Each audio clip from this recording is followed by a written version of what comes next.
Hello. Today I'll be reading One Dimensional Man by Herbert Marcuse. This reading is a part of the larger readings that I'll do on the various Frankfurt authors. The Frankfurt school was, to give context, because it's a bit, I'm not gonna, it's a relatively unknown to a large number of communists what the Frankfurt School was.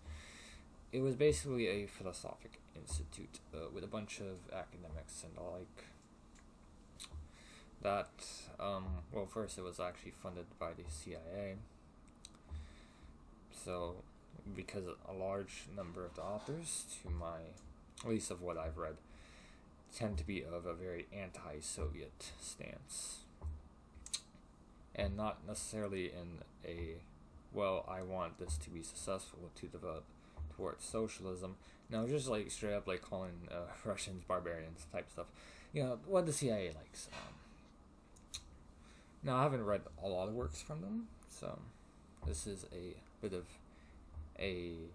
me just being curious and seeing what they are all about with their various authors. Some of the authors, I think are Marxist. I think Adorno is a Marxist of some sort. I'm pretty sure it would be of the Western variety, Western Marxism and all that. Generally, the Frankfurt School of Thought focused mostly on culture, sociology, psychology, all that stuff, frankly. So yeah. Herbert Marcuse, this guy is one of the Frankfurt authors. He's part of that school. So yeah, that's fun. We'll also later on we'll be reading other stuff from them. Obviously, this is just the first one I want to do because this book has interested me for a bit. So I wanted to read it.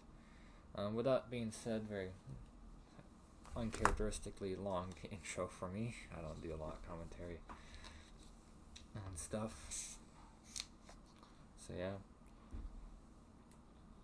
Let's get into the text, shall we? One Dimensional Man, Studies in the Ideology of Advanced Industrial Society, Herbert Marcuse, with a new introduction by Douglas Kellner. Contents. We have acknowledgements, introduction to the second edition, introduction to the first edition, the paralysis of criticism, society without opposition, one-dimensional society, the new forms of control, 2, the closing of the political universe, 3, the conquest of the unhappy consciousness, repressive sublimation, 4, the closing of the universe of discourse, and we have one-dimensional thought. 5, negative thinking, the defeated logic of protest. 6, from negative to positive thinking, technological rationality and the logic of domination.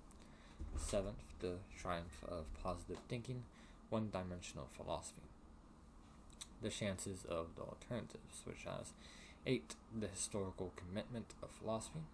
9, the catastrophe of liberation. And 10, the conclusion, and you have the index. Acknowledgements. My wife is at least partly responsible for the opinions expressed in this book. I am infinitely grateful to her. My friend Barrington Moore Jr. has helped me greatly by his critical comments. In discussions over a number of years, he has forced me to clarify my ideas. Robert S. Cohen, Orno J. Mayer, Hans Meyerhoff, and David Olber read the manuscript at various stages and offered valuable suggestions. The American Council of Learned Societies, the Lewis M. Robinowitz Foundation, the Rockefeller Foundation, and the Social Science Research Council have extended to me grants which greatly facilitated the completion of these studies.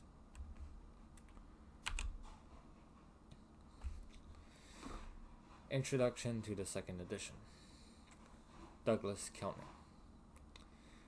Herbert Marcuse's One-Dimensional Man was one of the most important books of the 1960s. Footnote 1. For a fuller discussion of the themes, contributions, and influence of One-Dimensional Man, see chapters 7 to 10 of my book, Herbert Marcuse and the Crisis of Marxism, London and Berkeley, Macmillan Press and University of California Press, 1984. Continuing. First published in 1964, it was immediately recognized as a significant critical diagnosis of the present age and was soon taken up by the emergent New Left as a damning indictment of contemporary Western societies, capitalist and communist. Conceived and written in the 1950s and early 1960s, the book reflects the stifling conformity of the era and provides a powerful critique of new modes of domination and social control. Yet it also expresses the hopes of a radical philosopher that human freedom and happiness could be greatly expanded beyond the one-dimensional thought and behavior prevalent in the established society. Holding on to the vision of liberation articulated in his earlier book, Eros and Civilization, footnote 2. Herbert Marcuse, Eros and Civilization, Boston Beacon Press, 1955. Continuing. Marcuse, in his critique of existing forms of domination and oppression, urges that what is to be constantly compared with what could be a freer and happier mode of human existence.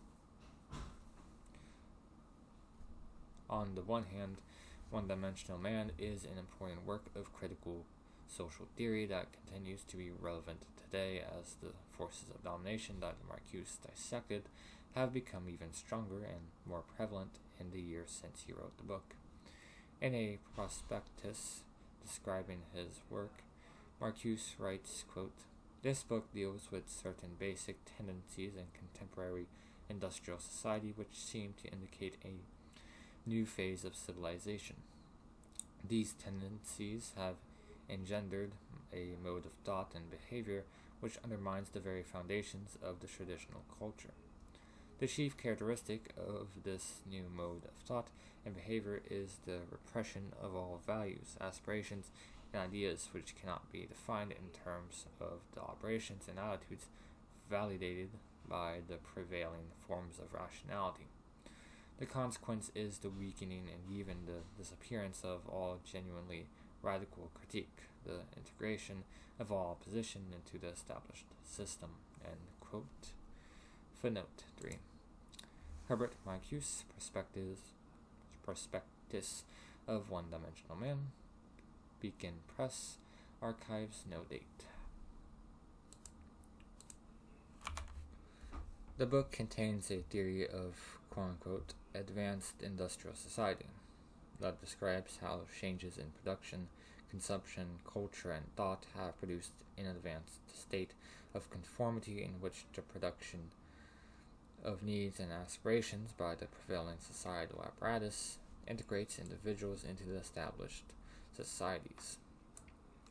Marcuse describes what has become known as the technological society, in which technology restructures labor and leisure, influencing life from the organization of labor to modes of thought. He also describes the mechanisms through which consumer capitalism integrates individuals into its world of thought and behavior. Rather than seeing these developments as beneficial to the individual, Marcuse sees them as a threat to human freedom and individuality in a totally administered society. Justifying these claims requires Marcuse to develop a critical philosophical perspective from which he can criticize existing forms of thought, behavior, and social organization. Thus, One-Dimensional Man is also Marcuse's major philosophic work, articulating his Hegelian Marxian concept of philosophy and critique of dominant philosophical and intellectual currents, positivism, analytic philosophy, technological rationality, and a variety of modes of conformist thinking. In this text, he both explicates his conception of dialectical philosophy and produces analysis of society and culture which exemplify his dialectical categories and method. Consequently, one-dimensional man presents a model both of Marcuse's critical social theory and of his critical philosophy inspired by his philosophical studies and his work with the Frankfurt School. Footnote 4. On the Frankfurt School, see Martin J., The Dialectical Imagination, Boston, Little Brown and Company, 1973, and Douglas Kellner, Critical Theory, Marxism and Modernity, Cambridge and Baltimore Polity Press, and Johns Hopkins University Press, 1989. Continuing. The Frankfurt School and One-Dimensional Man. During the 1920s and early 1930s, Marcuse studied with Martin Heidegger in Freiburg, Germany, and intensely appropriated the works of Hegel, Marx, phenomenology, existentialism, German idealism, and the classics of the Western philosophic tradition. While he later broke with Heidegger after the rise of National Socialism in Germany and Heidegger's affiliation with the Nazi Party, he was influenced by Heidegger's critique of Western philosophy and his attempts to develop a new philosophy. He followed Heidegger's with an existentialism in seeking to deal with the concrete problems of the existing individual and was impressed with the phenomenological method of Husserl and Heidegger, which attempted to break with abstract philosophical theorizing and to conceptualize quote-unquote the things themselves as they appeared to consciousness. In his early works, Marcuse himself attempted to synthesize Heidegger's phenomenological existentialism with Marxism, and in One-Dimensional Man, one recognizes Husserlian and Heideggerian motifs in Marcuse's critiques of scientific civilization and modes of thought. In particular, Marcuse develops a conception of a technological world similar in some respects to that developed by Heidegger, and like Husserl and Heidegger, sees technological rationality colonizing everyday life, robbing individuals of freedom and individuality by imposing technological imperatives, rules, and structures upon their thought and behavior. Marcuse thought that dialectical philosophy could promote critical thinking. One-Dimensional Man is perhaps Marcuse's most sustained attempt to present and develop the categories of the dialectical philosophy developed by Hegel and Marx. For Marcuse, dialectical thinking involved the ability to abstract one's perception and thought from existing forms in order to form more general concepts. This conception helps explain the difficulty of One-Dimensional Man and the demands that it imposes upon its reader. For Marcuse abstracts from the complexity and multiplicity of the existing society, its fundamental tendencies and constituents, as well as those categories which constitute for him the forms of critical thinking. This demands that the reader also abstract from existing ways of looking at society and modes of thinking in an attempt to perceive and think in a new way.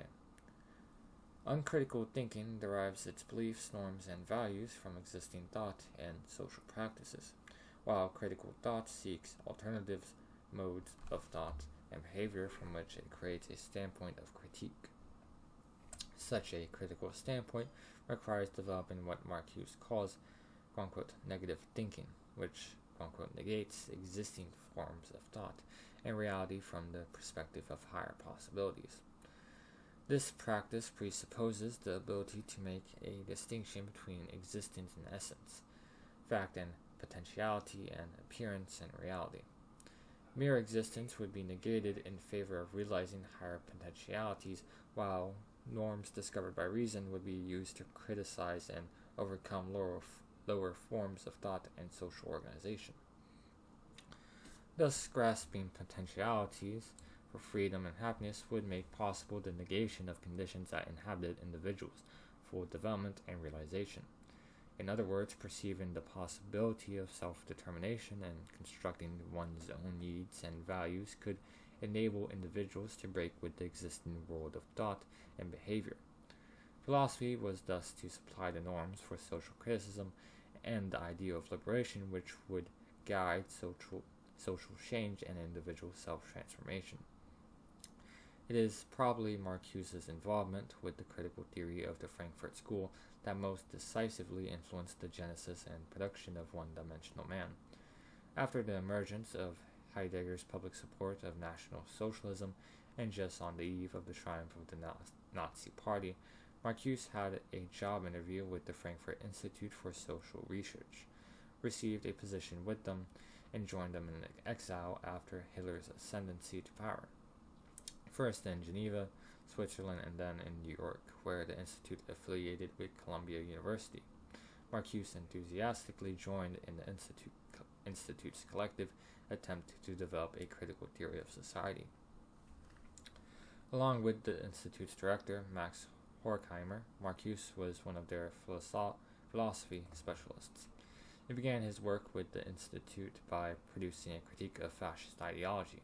Having turned away from his former teacher, he now appraised Heidegger's work as part of the new tendency toward totalitarian thought that was dominant in Germany and which threatened the rest of the world as well.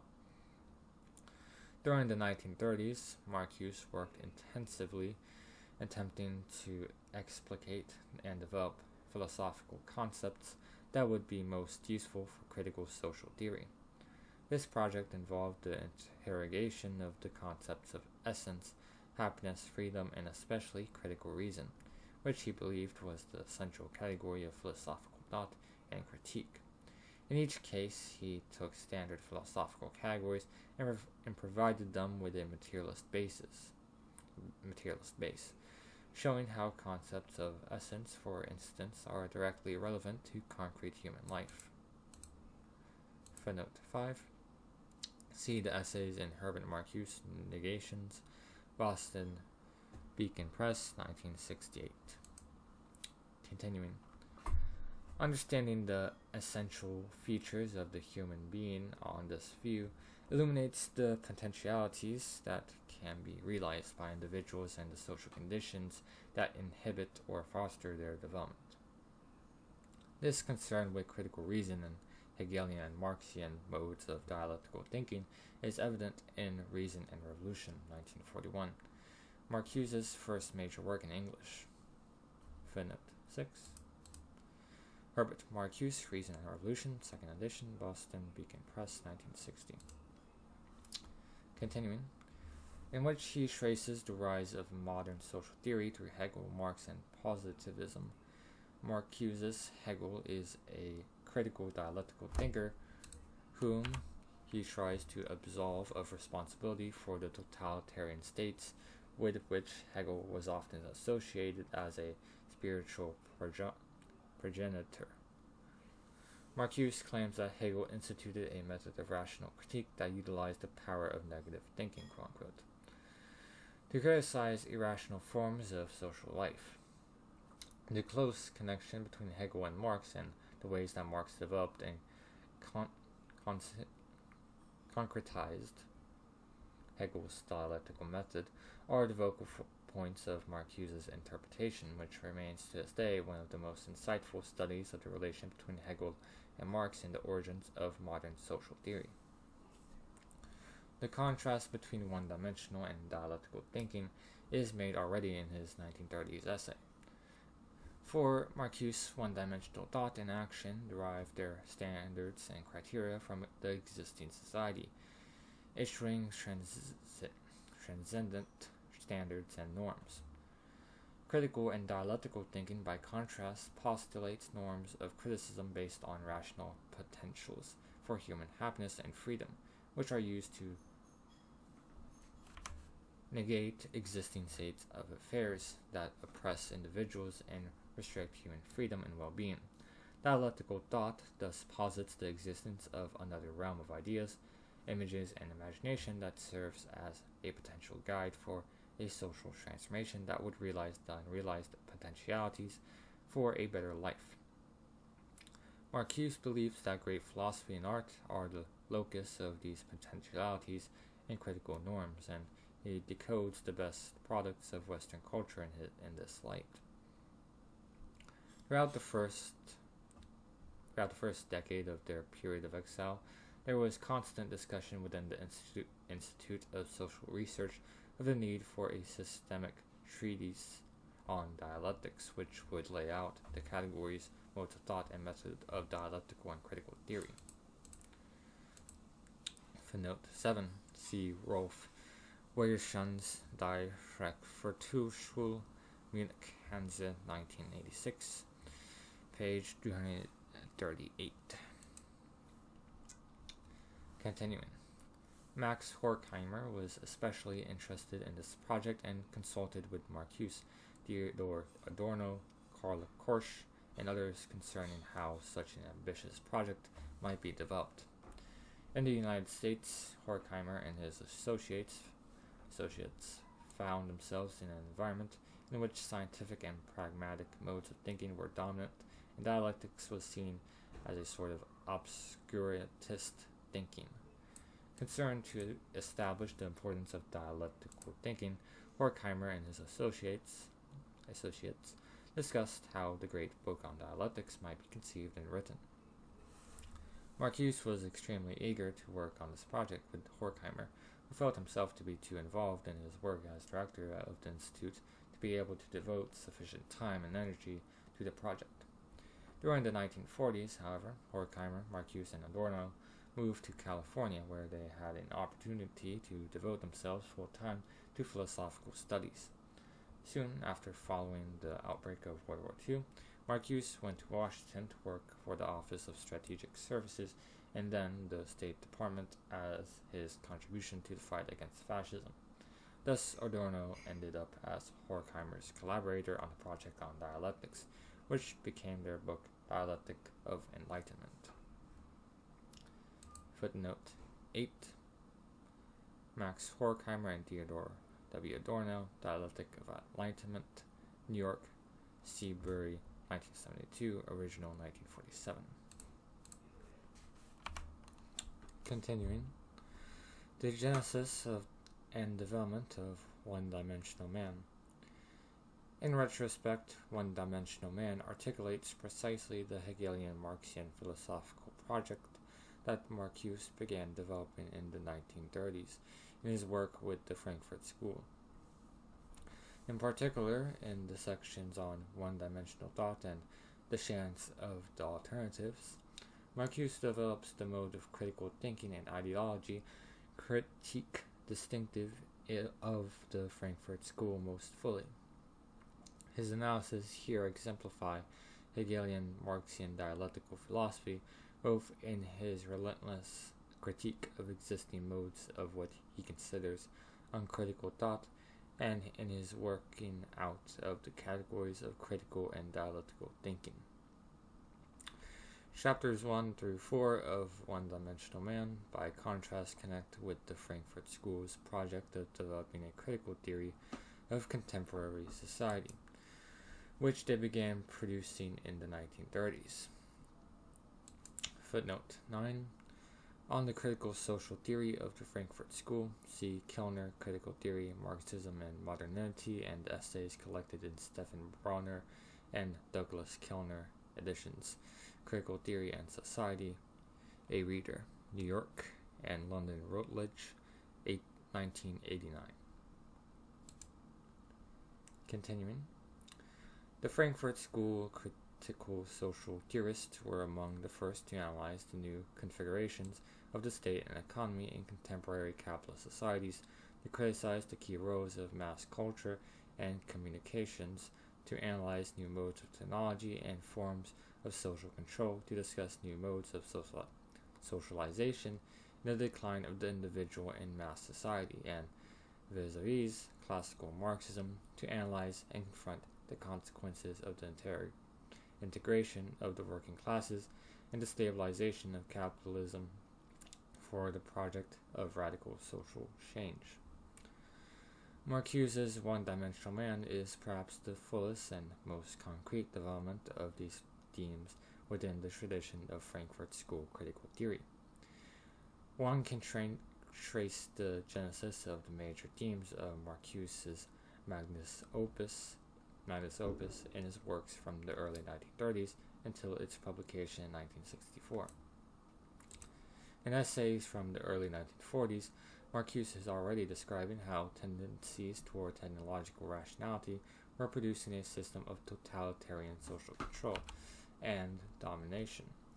In a 1941 article, Some Social Implications of Modern Technology, Marcuse sketches the historical decline of individualism from the time of the bourgeois revolutions to the rise of modern technological society. Footnote 10. Herbert Marcuse, Some Social Implications of Modern Technology, collected in Andrew Aratu and Ike Gebhardt, The Essential Frankfurt School Reader. New York, Continuum, 1985, page 138 to 62. Marcuse indicates in letters from the 1940s that he was working on a large manuscript criticizing contemporary forms of thought such as positivism, behaviorism, and other forms of one-dimensional thought. See the discussion in Wigershaw's Die Frankfurt Schule and the collected letters from the period in the Marcuse archive. Unfortunately, the manuscript has not yet turned up and may be lost. Continuing. Individual rationality, he claims, was won in the struggle against regnant superstitions, irrationality, and domination, imposed the individual in a critical stance against society. Critical reason was thus a creative principle which was the source of both the individual's liberation and society's advancement. The development of modern industry and technological rationality, however, undermined the basis of the individual rationality.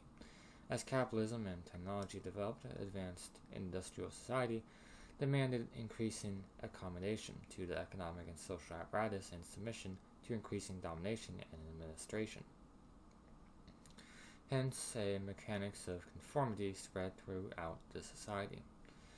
The efficiency and power of an administration overwhelmed the individual, who gradually lost the earlier traits of critical rationality, i.e., autonomy, dissent, the power of negation, thus producing a one-dimensional society and one-dimensional man. At the same time, however, Marcuse was working with Franz Neumann on a project entitled Theory of Social Change. Footnote 11. Herbert Marcuse and Franz Neumann, Theory of Social Change, unpublished text in Marcuse Archive, no date. The Marcuse Archive was opened in Frankfurt, Germany in October of 1990. It contains a wealth of unpublished manuscripts, lectures, and letters which will be published in forthcoming volumes. Continuing, which they described as a historical and theoretical approach to the development of a positive theory of social change for contemporary society. The major historical changes of social systems and the theories associated with them will be discussed. Particular attention will be paid to such transitions as those from feudalism to capitalism, from laissez-faire to organized industrial society, from capitalism to socialism and communism. A handwritten note in Marcuse's writing on the themes of the project indicates that he and Neumann intended to analyze conflicting tendencies towards social change and social cohesion, forces of freedom and necessity in social change, subjective and objective factors that produce social change, patterns of social change, such as evolution and revolution, and the nature of social change, whether progressive, regressive, or cyclical. They ultimately intended to develop a theory of social change for our society.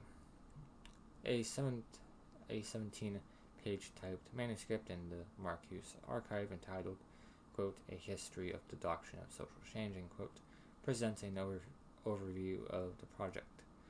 Marcuse and Neumann opened by writing, since sociology as an independent science was not established, as a quote by way from it, Before the 19th century, the theory of society up to that time was an integral part of philosophy or of those sciences, such as the economic or juristic, the conceptual structure of which was to a large extent based upon specific philosophical doctrines.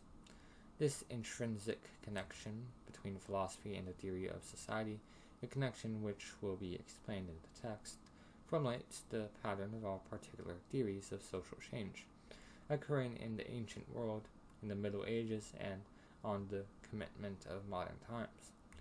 One decisive result is the emphasis on the fact that social change cannot be interpreted within a particular social science, but must be understood within the social and natural totality of human life.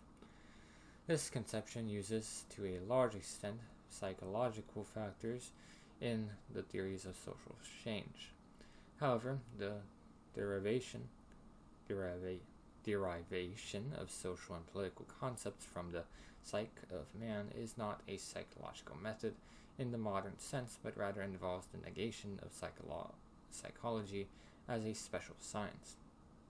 For the Greeks, psychological concepts were essentially ethical, social, and political ones to be integrated into the ultimate science of philosophy.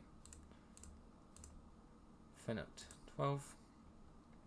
Herbert Marcuse and Franz Neumann, A History of the Doctrine of Social Change, unpublished text in Marcuse Archive, Note 8. Continuing, this passage clearly reveals the typical Marcusean tendency shared by the Frankfurt School to integrate philosophy, social theory, and politics.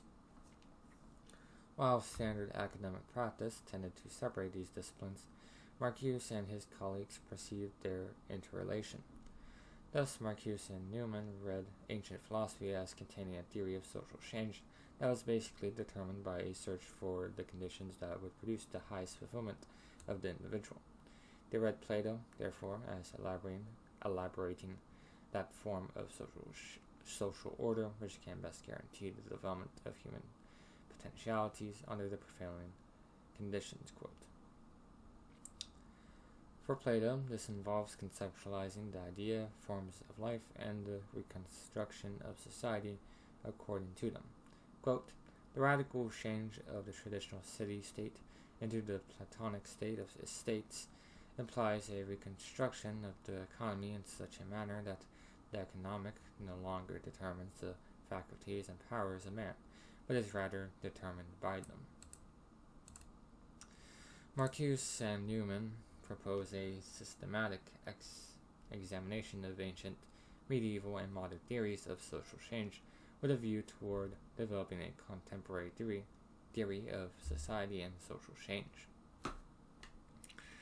They note that modern sociology, quote, has served the intrinsic connection between the theory of society and philosophy, which is still operative in Marxism, and has treated the problem of social change as a particular sociological question, end quote. They propose, by contrast, integrating philosophy, sociology, and political theory in a theory of social change for the present age. A larger 47-page manuscript titled A Theory of Social Change presents a more comprehensive analysis of some of the specific theories of social change that Marcuse and Neumann would analyze. This project is extremely interesting within the history of critical theory, since it shows that in the 1940s there were two tendencies within critical theory. One, the philosophical cultural analysis of the trends of Western civilization being developed by Horkheimer and Adorno in Dialectic of Enlightenment, and two, the more practical political development of critical theory as a theory of social change proposed by Marcuse and Neumann. For Marcuse and Neumann, critical theory would be developed as a theory of social change that would connect philosophy, social theory, and radical politics, precisely the project of 1930s critical theory that Horkheimer and Adorno were abandoning in the early 1940s in their turn toward philosophical and cultural criticism, divorced from social theory and radical politics. Marcuse and Neumann, by contrast, were focusing precisely on the issue that Horkheimer and Adorno had neglected the theory of social change. Footnote 13.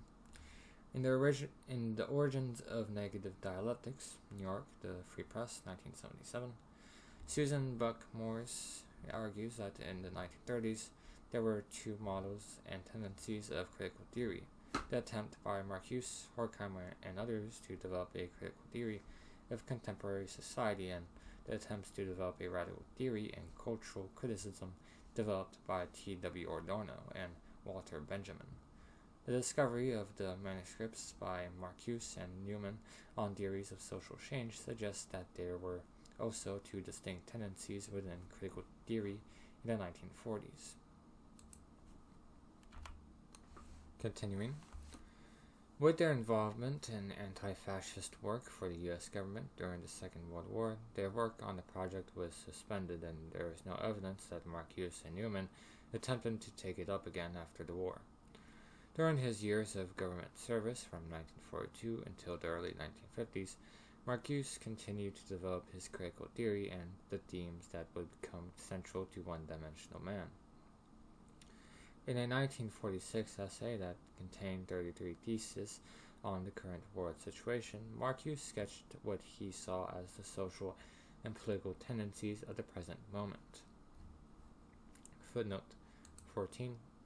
Herbert Marcuse, published manuscript with no title date, dated 1946, in Marcuse Archive. For a discussion of the manuscript history, see Wiggerschoss die Frankfurter Schule, page 429. Continuing, the text was prepared for the journal Zeitschrift für Soziale Forschung, which the Institute for Social Research hoped to relaunch. The plan was for Marcuse, Horkheimer, Newman, Adorno, and others to write articles on contemporary philosophy, art, social theory, politics, and so on, but this project also failed to come to fruition, perhaps because of growing philosophical and political differences between the members of the Institute. The return of Adorno and Horkheimer to Germany to re-establish the Institute for Social Research in Frankfurt might also have undermined the project. Marcuse's thesis, like his later One-Dimensional Man, contained a Hegelian overview of the contemporary world situation that was deeply influenced by classical Marxism. In the thesis, Marcuse anticipates many of the key positions of One-Dimensional Man, including the integration of the proletariat, the stabilization of capitalism, the bureaucratization of socialism, the demise of the revolutionary left, and the absence of genuine forces of progressive social change.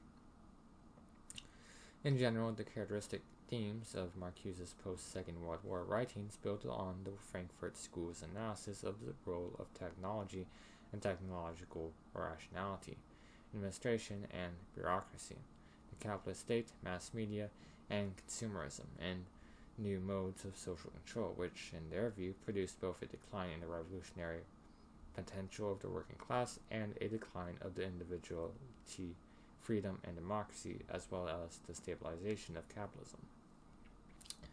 In a 1954 epilogue to the second edition of Reason and Revolution, Marcuse claims that, quote, the defeat of fascism and National Socialism has not arrested the trend towards totalitarianism. Freedom is on the retreat in the realm of thought as well as in that of society. End quote. Footnote 15. Herbert Marcuse, Epilogue, Reason and Revolution, 2nd edition, New York, Humanities Press, 1954, page 433. Continuing.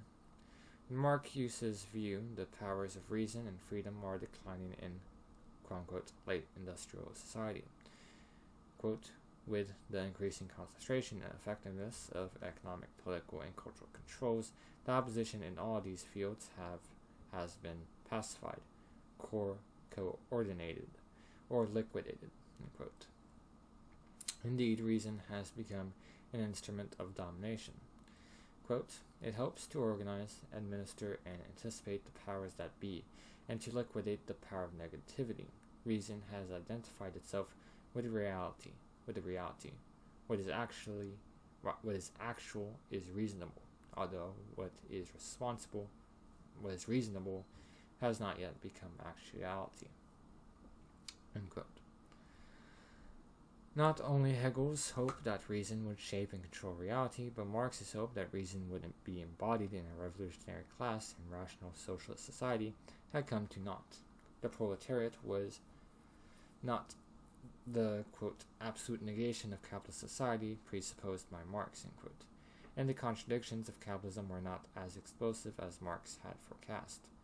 Marcuse took over the term organized capitalism, developed by the Austro-Marxist Rudolf Helfferich, to describe the administrative bureaucratic apparatus which organizes, manages, and stabilizes capitalist society. Footnote 16. Rudolf Helfferich, Finance Capital, London, Routledge, 1981, originally published 1910. Continuing. Economic planning in the state, automation in the economy, the rationalization of culture in the mass media, and the increased bureaucratization of all modes of social, political, and economic life had created a quote-unquote totally administered society that was resulting in the decline of the individual. By the 1950s, Marcuse thus perceived that the unparalleled affluence of the consumer society and the apparatus of planning and management and advanced capitalism had produced new forms of social administration and a quote-unquote society without opposition that threatened individuality and that closed off possibilities of radical social change. In studies of the 1950s, he began sketching out a theory of a new type of technological society which would receive its fullest development in one-dimensional man. Marcuse's analysis is based on a conception of the historical rise of a technological world which overpowers and controls its subjects. In this technological world, Marcuse claims that metaphysics is superseded by technology, in that the previous metaphysical concept of subjectivity, which postulates an active subject confronting a controllable world of objects, is replaced by a one-dimensional technical world where, quote, pure instrumentality and efficiency of arranging means and ends within a pre-established universe is the common principle of thought and action, end quote. The self-contained and self-perpetuating technological world allows change only within its own institutions and parameters. In this sense, it is one-dimensional and has become a universal means of domination, which congeals into a second nature, Scheltic und Mittelbrachiet, bad immediacy, which is perhaps more hostile and more destructive than primary nature, the pre-technical nature, end quote. Footnote 17. Herbert Marcuse, From Ontology to Technology, Fundamental Tendencies of Industrial Society, and Stephen Bronner and Douglas Kellner, editions Critical Theory and Society, a reader, New York and London Routledge, 1989, page 122.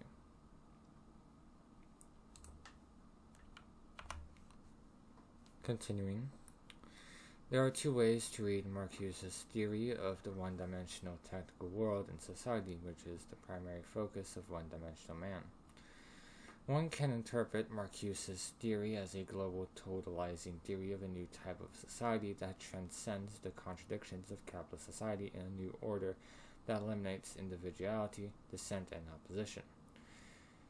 Indeed, there is a recurrent tendency in reading Marcuse to use one-dimensionality as a totalizing concept to describe an era of historical development which supposedly absorbs all opposition into a totalitarian, monolithic system.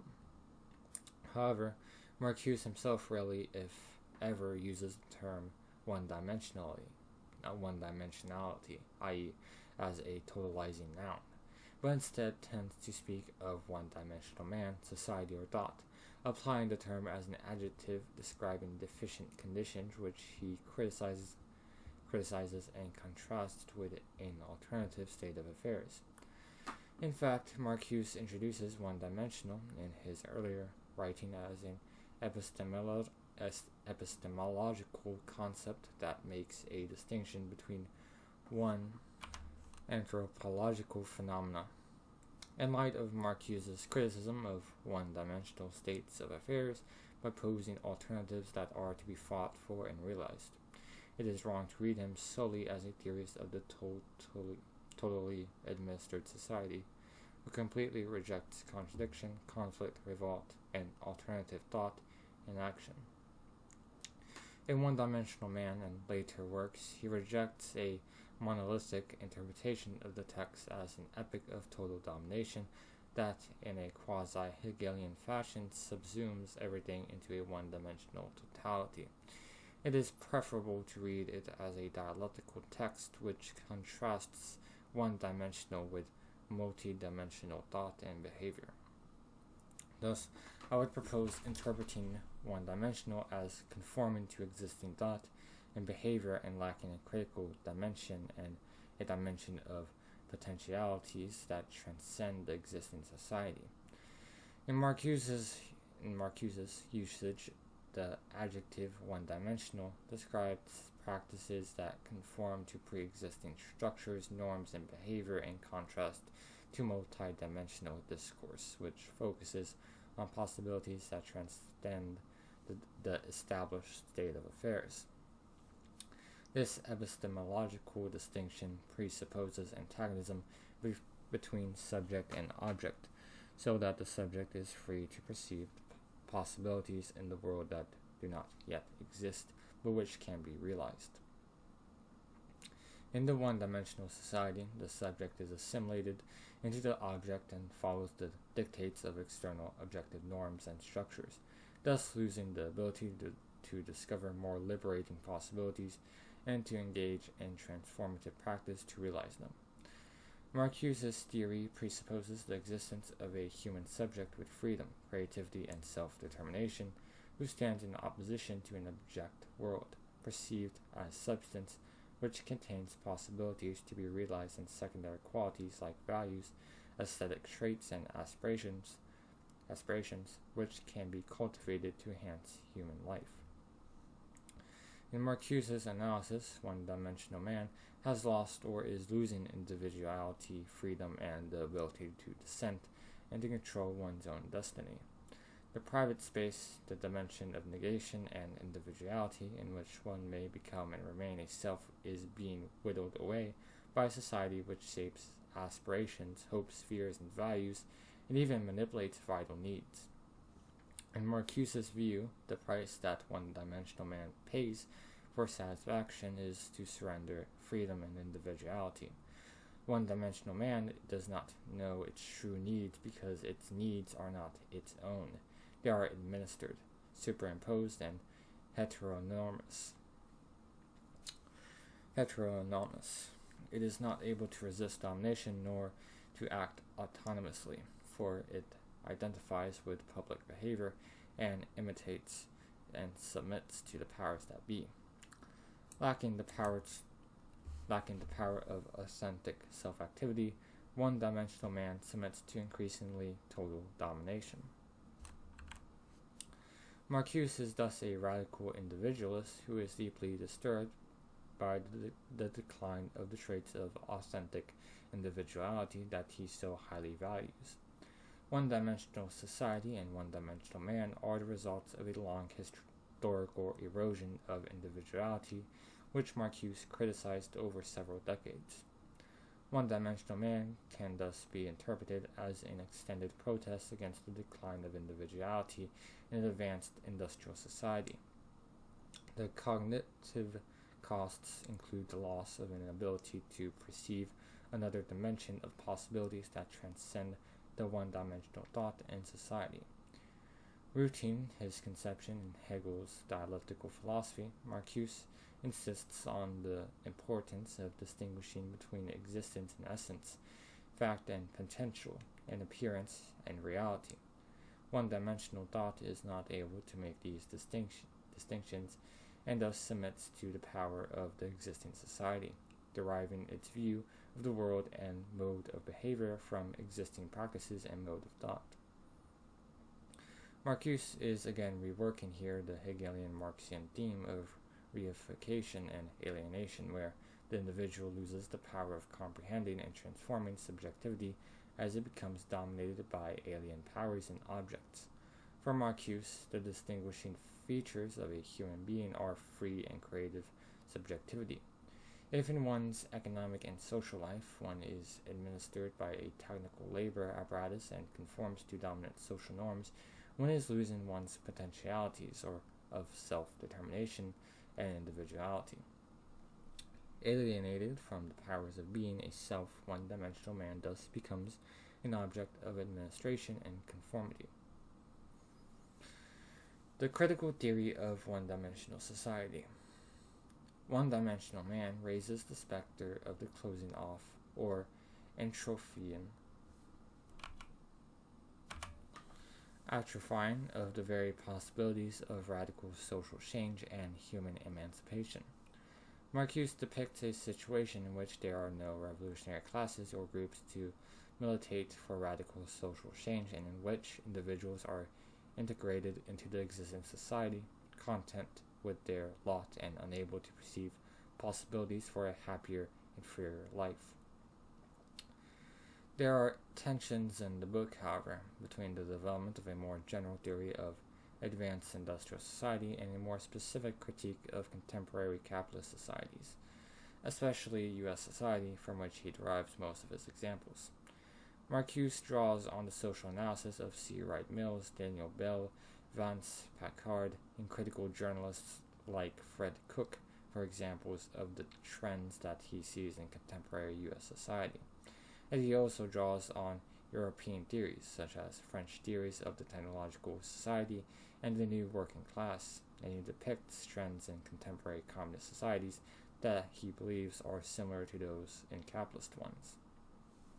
Thus, one can read the book as a general theory of contemporary advanced industrial or technological societies, or as a more specific analysis and critique of contemporary U.S. society during a period of affluence and muted social opposition. Marcuse combines the perspectives of Marxian theory, critical theory of the Frankfurt School, French social theory, and American social science to present a critical social theory of the present age. What is striking about the book is Marcuse's posture of total critique and resolute opposition to contemporary advanced industrial societies, capitalist and communist, in their totality. While he frequently criticizes communist societies, building on his earlier critique of Soviet Marxism, 1958, footnote 18, Herbert Marcuse, Soviet Marxism, New York, Columbia University Press, 1985, original 1958. Continuing, he rejects the Cold War demonology which celebrates capitalist society in contrast to communism. Marcuse perceives destructive tendencies in advanced capitalism's most celebrated achievements and sees irrationality in its self-proclaimed rationality. He maintains that the society's prosperity and growth are based on waste and destruction, its progress fueled by exploitation and repression, while its freedom and democracy are based on manipulation. Marcuse slices through the ideological celebrations of capitalism and sharply criticizes the dehumanization and alienation in its opulence and affluence, the slavery in its labor system, the ideology and indoctrination in its culture, the fetishism in its consumerism, and the danger and insanity in its military-industrial complex. He concludes that despite its achievements, quote, this society is irrational as a whole. Its productivity is destructive of the free development of human needs and faculties. Its growth dependent on the repression of the real possibilities for pacifying the struggle for existence, individual, national, and international. End quote. One-Dimensional Man, page 9 to 10. For Marcuse, commodities and consumption play a far greater role in contemporary capitalist society than that envisaged by Marx and most orthodox Marxists. Marcuse was one of the first critical theorists to analyze the consumer society through analyzing how consumerism, advertising, mass culture, and ideology integrate individuals into and stabilize the capitalist system. In describing how needs are produced, which integrate individuals into a whole universe of thought, behavior, and satisfactions, he distinguishes between true and false needs and describes how individuals can liberate themselves from the prevailing needs and satisfactions to live a freer and happier life. He claims that the system's widely touted individualism and freedom are forms from which individuals need to liberate themselves in order to be truly free. His argument is that the system's much lauded economic, political, and social freedoms, formerly a source of social progress, lose their progressive function and become subtle instruments of domination, which serve to keep individuals in bondage to the system that they strengthen and perpetuate. For example, economic freedom to sell one's labor power in order to compete on the labor market submits the individual to the slavery of an irrational economic system. Political freedom to vote for generally indistinguishable representatives of the same system is but a delusive ratification of a non-democratic political system. Intellectual freedom of expression is ineffectual when the media either co-opt and diffuse or distort and suppress oppositional ideas, and when the image makers shape public opinion so that it is hostile or immune to oppositional thought and action. Marcuse concludes that genuine freedom and well-being depend on liberation from the entire system of one-dimensional needs and satisfaction and require, quote, new modes of realization corresponding to the new capabilities of society, end quote. One-Dimensional Man, page 4. Marcuse also analyzes changes in the labor process and new forms of integration of the working class into the existing capitalist society. Developments within the capitalist state and the emergence of a one-dimensional politics and the integration of thought, language, and culture. His critiques of contemporary modes of thought are especially provocative.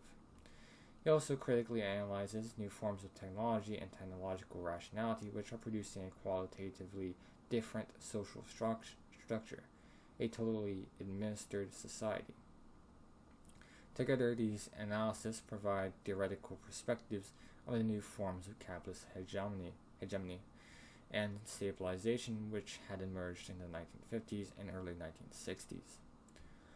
One-Dimensional Man continues to be relevant because of its grasp of the underlying structures and tendencies of contemporary socio-economic and political development. The scientific and technological rationalities that Marcuse ascribes are even more powerful today with the emergence of computerization.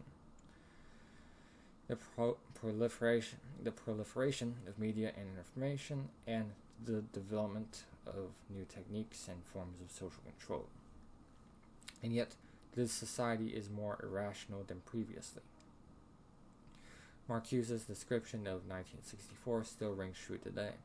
Quote, the union of growing productivity and growing destruction, the brinkmanship of annihilation, the surrender of thought, hope, and fear to the decisions of the powers that be, the preservation of misery in the face of unprecedented wealth constitute the most impartial indictment. Society's sweeping rationality, which propels efficiency and growth, is itself irrational. One-Dimensional Man, page 13. Marcuse's critical theory of society brilliantly analyzes the tendencies towards social stability and integration achieved by contemporary capitalist societies, but downplays their crisis tendencies and contradictions. Consequently, his theory of one-dimensional society cannot account either for the eruption of social revolt on a global scale in the 1960s, or the global crisis of capitalism that have been occurring from the early 1970s to the present. In a sense, One-Dimensional Man articulates a stage of historical development that would soon be coming to a close and would give way to a new era marked by social turmoil and upheaval in the 1960s and a world crisis of capitalism in the 1970s. By failing to analyze in more detail counter-tendencies against one-dimensional society, he created a picture of a new type of social order, able to absorb all opposition and to control thought and action indefinitely, thus permanently stabilizing the capitalist system. Yet, methodologically, Marcuse indicates that he is analyzing trends of social development to which there are counter-trends. One-Dimensional Man, page 15 to page 18. In the introduction, he writes that his study, quote, will facilitate throughout between two contradictory hypotheses. 1. That advanced industrial society is capable of containing qualitative change for the foreseeable future. 2. That forces and tendencies exist which may break this containment and explode the society, end quote. Page 15. Near the end of the book, he writes, quote, the unification of opposites in the medium of technological rationality must be, in all its reality, an illusory unification which eliminates neither the contradiction between the growing productivity and its repressive use, nor the vital need for solving the contradiction, end quote. Page 256. Thus, Marcuse recognizes that both social conflicts and tendencies toward change continue to exist, and that radical social transformation may eventually be possible, although the focus of his analysis is on the containment of social change. He describes the society in the passage just cited as a quote-unquote forced unity or illusory unification, rather than as one which has eliminated all contradictions and conflicts.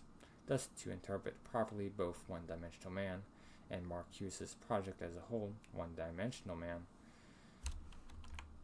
should be read in relation to Eros and Civilization, as well as to the works that follow, such as An Essay on Liberation and Counter-Revolution and Revolt. It is precisely the vision of what could be articulated in these texts that highlights the bleakness of what is in One-Dimensional Man. Marcuse continues to believe that contradictions exist between the higher possibilities of a free and pacified society and the existing social system. The problem presented in One-Dimensional Man is that one-dimensional thought cannot perceive this distinction, but Marcuse insists that it continues to exist and, if perceived, could be a vehicle of individual and social transformation.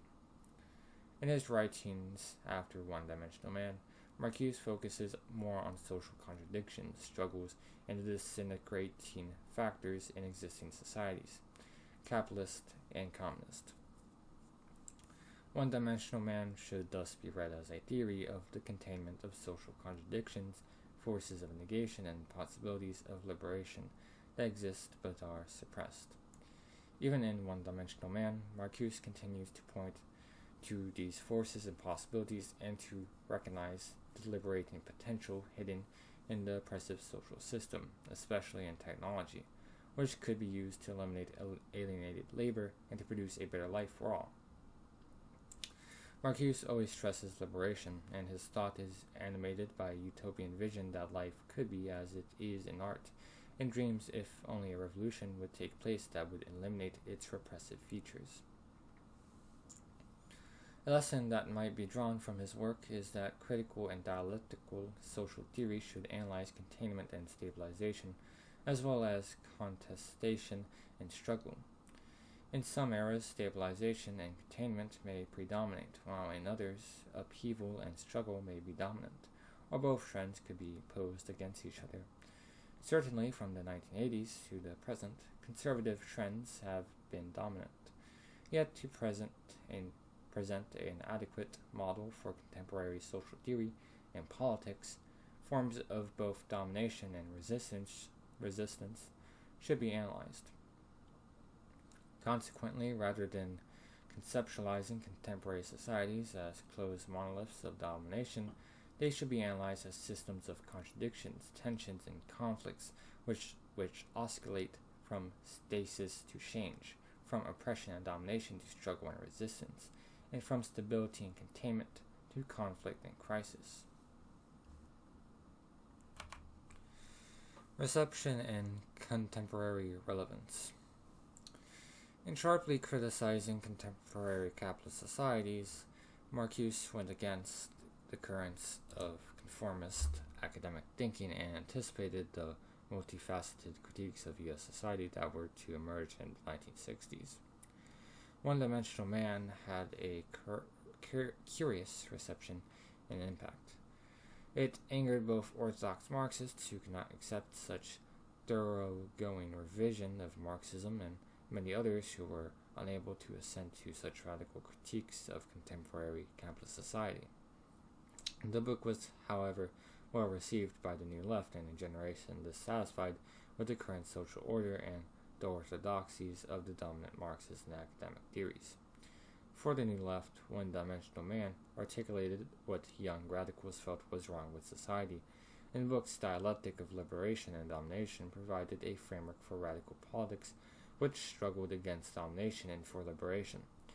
Moreover, One-Dimensional Man showed that the problems confronting the emerging radical movement were not simply the Vietnam War, racism, or inequality, but the system itself, and that solving a wide range of social problems required fundamental social restructuring. In this way, One-Dimensional Man played an important role in the political education of a generation of radicals, and to this day has inspired those involved in the development of critical philosophy and social theory. While One-Dimensional Man became associated with the radicalism of the New Left in the 1960s, the text was a paradoxical relation with the new radicalism whose possibility analysis seemed to deny. At the conclusion of the book, Marcuse speculated that there was only a slight chance that the most exploited and persecuted outsiders in alliance with an enlightened intelligentsia might mark, quote, the beginning of the end, end quote, and signify some hope for social change. He thought there was hope that the civil rights movement might produce ferment, which would lead to a new era of struggle, and he held onto the concept of the great refusal of forms of oppression and domination as his political ideal. Almost on the eve of One-Dimensional Man's publication, in fact, the New Left and anti-war movement began to grow in response to the accelerating U.S. military intervention in Vietnam. During this period, a generation of radicals turned to Marcuse's book, which seemed to have denied the possibility of fundamental political change. During the heroic period of the New Left in the 1960s, One-Dimensional Man helped to show a generation of political and cultural radicals what was wrong with the system they were struggling against, and thus played an important role in the student movement. Marcuse himself quickly rallied to the student activists' cause and was exhilarated when the Great Refusal was being acted out on a grand scale. One-Dimensional Man also achieved a quite respectable, even laudatory academic reception. It was reviewed in most major intellectual journals by many national magazines and newspapers, and many specialized academic journals in a wide variety of fields. The text was read as a classical study of contemporary trends of the current society in the same league with the works of C. Wright Mills, Daniel Bell, John Galbraith, and other critics of contemporary American society. The book also generated much controversy, however, especially when Marcuse was presented in the media as a guru of the New Left.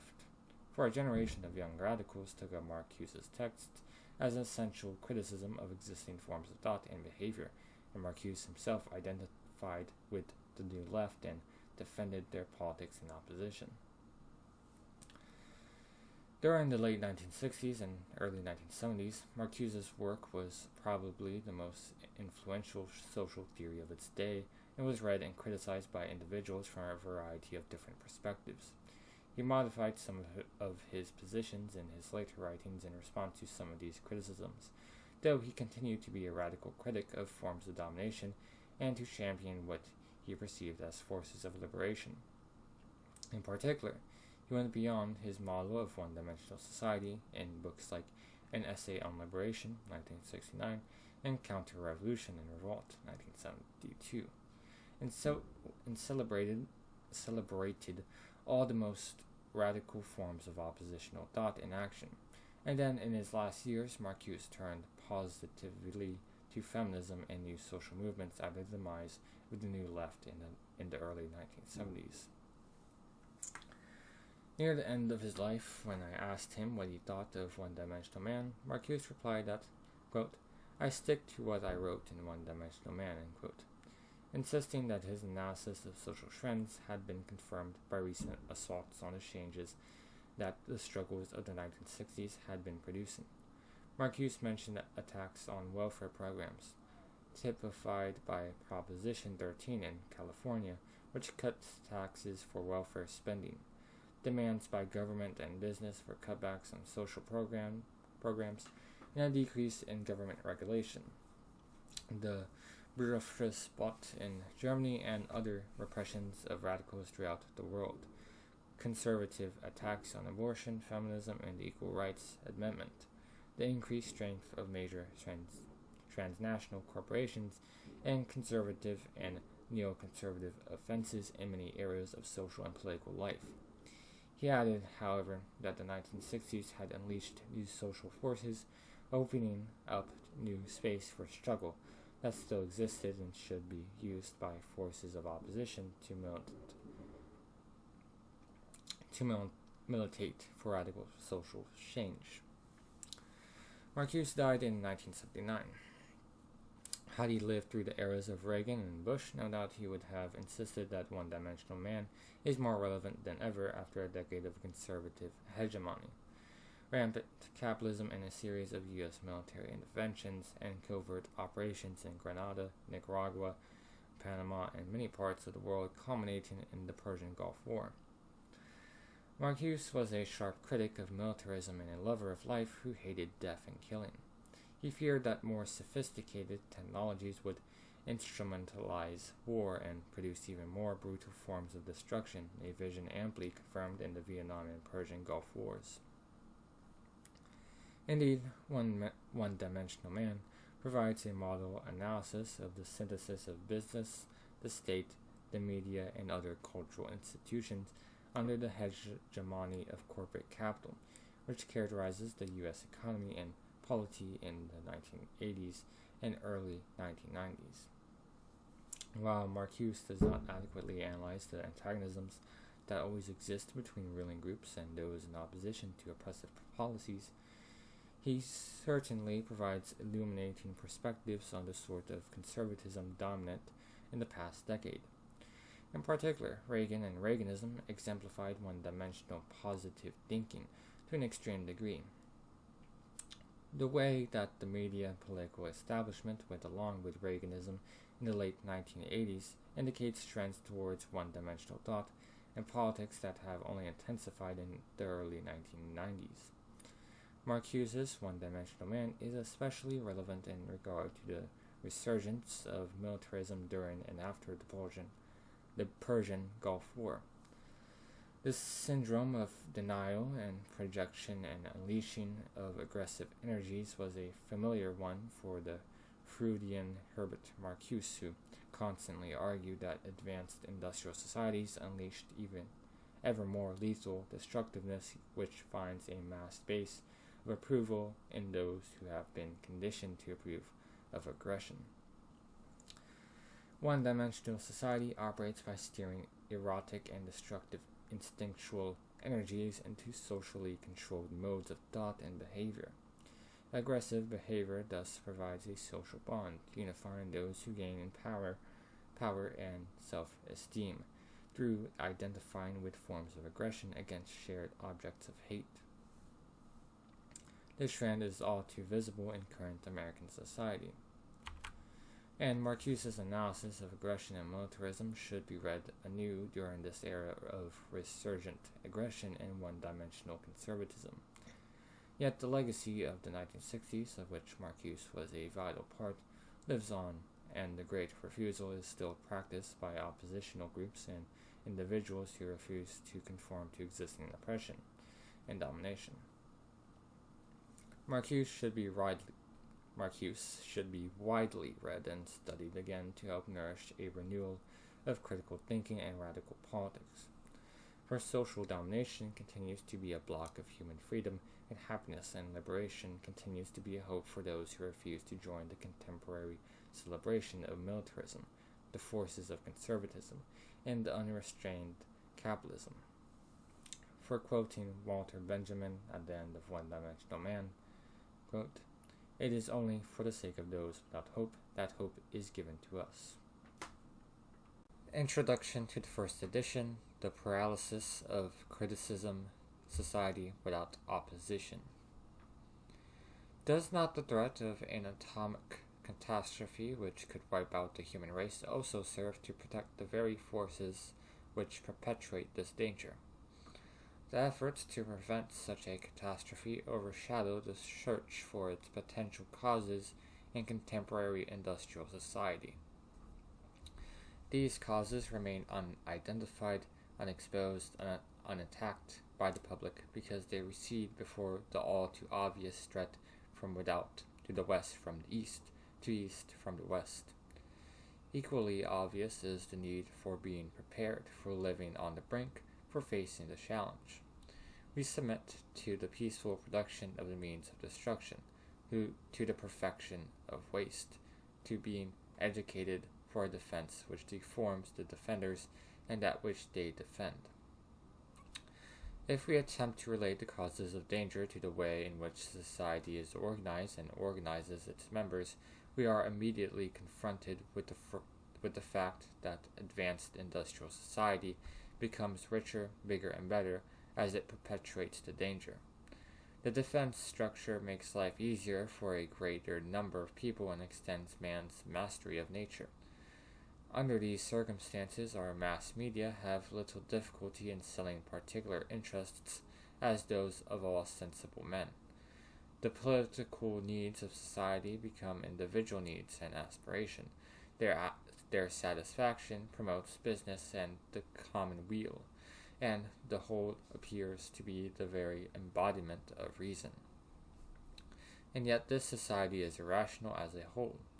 Its productivity is destructive of the free development of human needs and faculties, its peace maintained by the constant threat of war, its growth dependent on the repression of the real possibilities for pacifying the struggle for existence, individual, national, and international.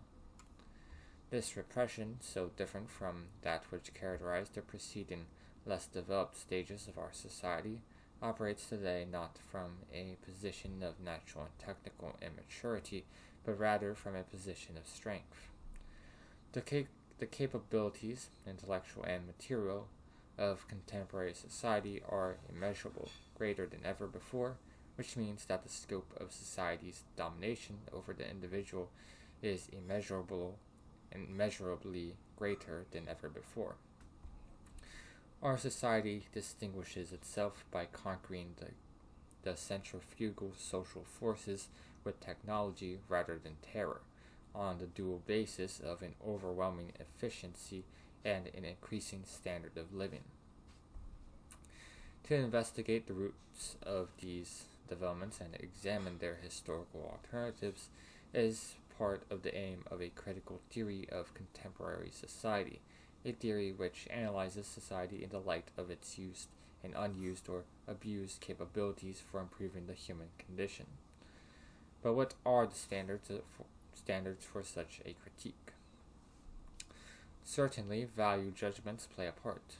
The established way of organizing society is measured against other possible ways which are held to offer better chances for alleviating man's struggle for existence.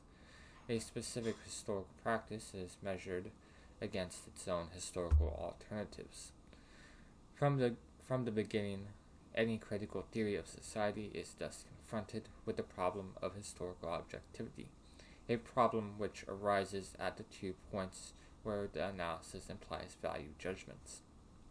1. The judgment that human life is worth living, or rather can be and ought to be made worth living.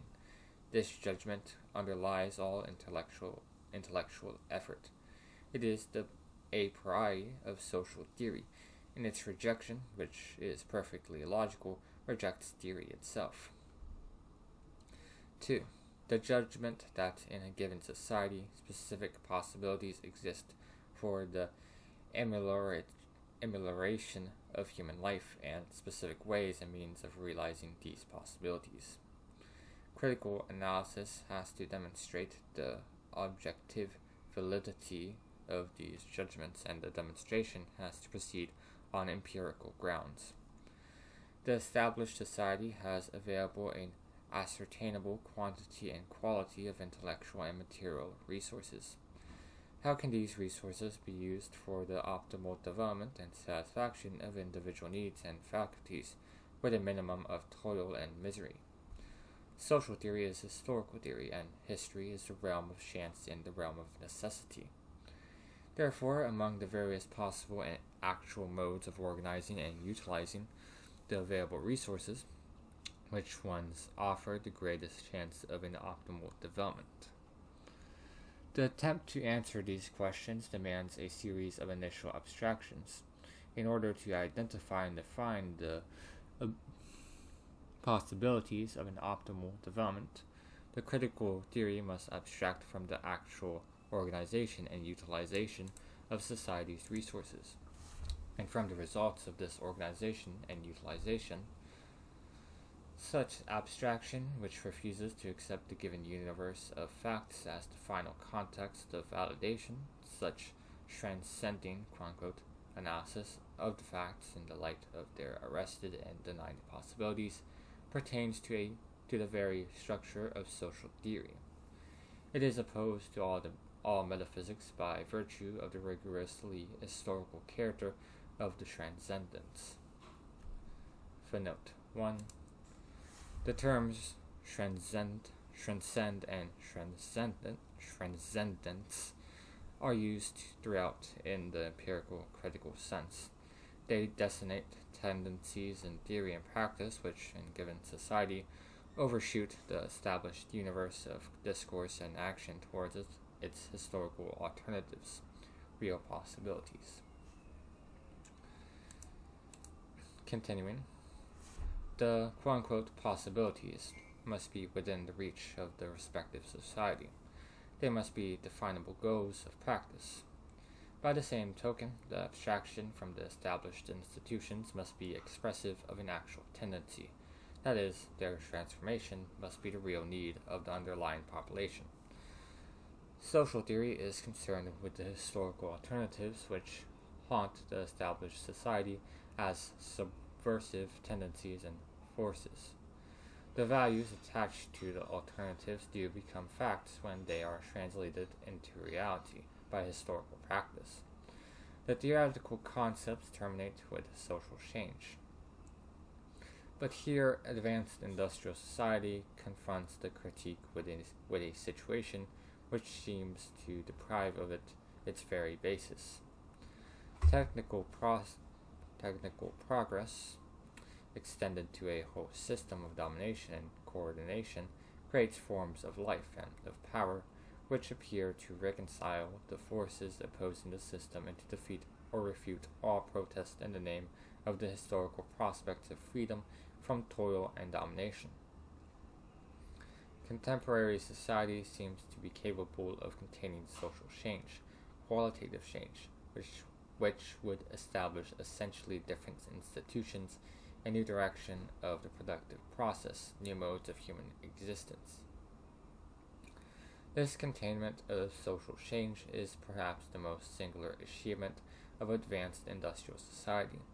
The general acceptance of the national purpose, bipartisan policy, the decline of pluralism, the collusion of business and labor within the strong state testify to the integration of opposites, which is the result as well as the prerequisite of this achievement.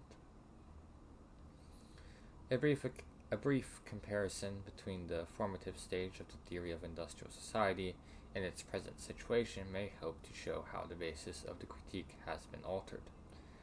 At its origin in the first half of the 19th century, when it elaborated the first concepts of the alternatives, the critique of industrial society attained concreteness in a historical mediation between theory and practice, values and facts, needs and goals. This historical mediation occurred in the consciousness and in the political action of the two great classes which face each other in the society, the bourgeoisie and the proletariat. In the capitalist world, they are still the basic classes. However, the capitalist development has altered the structure and function of these two classes in such a way that they no longer appear to be agents of historical transformation. An overriding interest in the preservation and improvement of the institutional status quo unites the former antagonists in the most advanced areas of contemporary society. And to the degree to which technical progress assures the growth and cohesion of communist society, the very idea of qualitative change recedes before the realistic notions of a non-explosive evolution. In the absence of demonstrable agents and agencies of social change, the critique is thus drawn back to a high-level abstraction. There is no ground on which theory and practice, thought and action meet. Even the most empirical analysis of historical alternatives appears to be unrealistic speculation and commitment to them a matter of personal or group preference. And yet, does this absence refute the theory? In the face of apparently contradictory facts, the critical analysis continues to insist that the need for qualitative change is as pressing as ever before. Needed by whom? The answer continues to be the same: by the society as a whole, for every one of its members. The union of growing productivity and growing destruction, the brinkmanship of annihilation, the surrender of thought, hope, and fear to the decisions of the power that be, the preservation of misery in the face of unprecedented wealth, constitute the most impartial indictment, even if they are not the raison d'etre of the society, but only its byproduct. Its sweeping rationality, which propels efficiency and growth, is itself irrational. The fact that the vast majority of the population accepts and is made to accept this society does not render it less irrational and less reprehensible. The distinction between true and false consciousness, real and immediate interest, still is meaningful. But this distinction itself must be validated. Men must come to see it and to find their way from false to true consciousness, from their immediate to their real interest.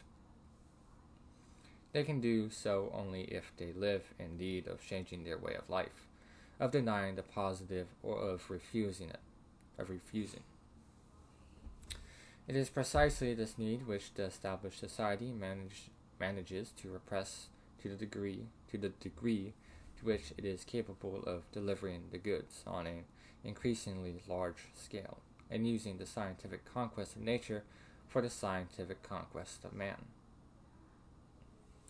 Confronted with the total character of the achievements of advanced industrial society, critical theory is left without the rationale for transcending this society.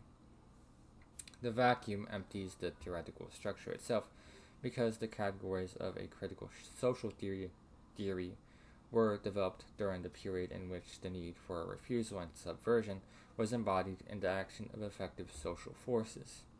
These categories were essentially negative and oppositional concepts, defining the actual contradictions in 19th century European society.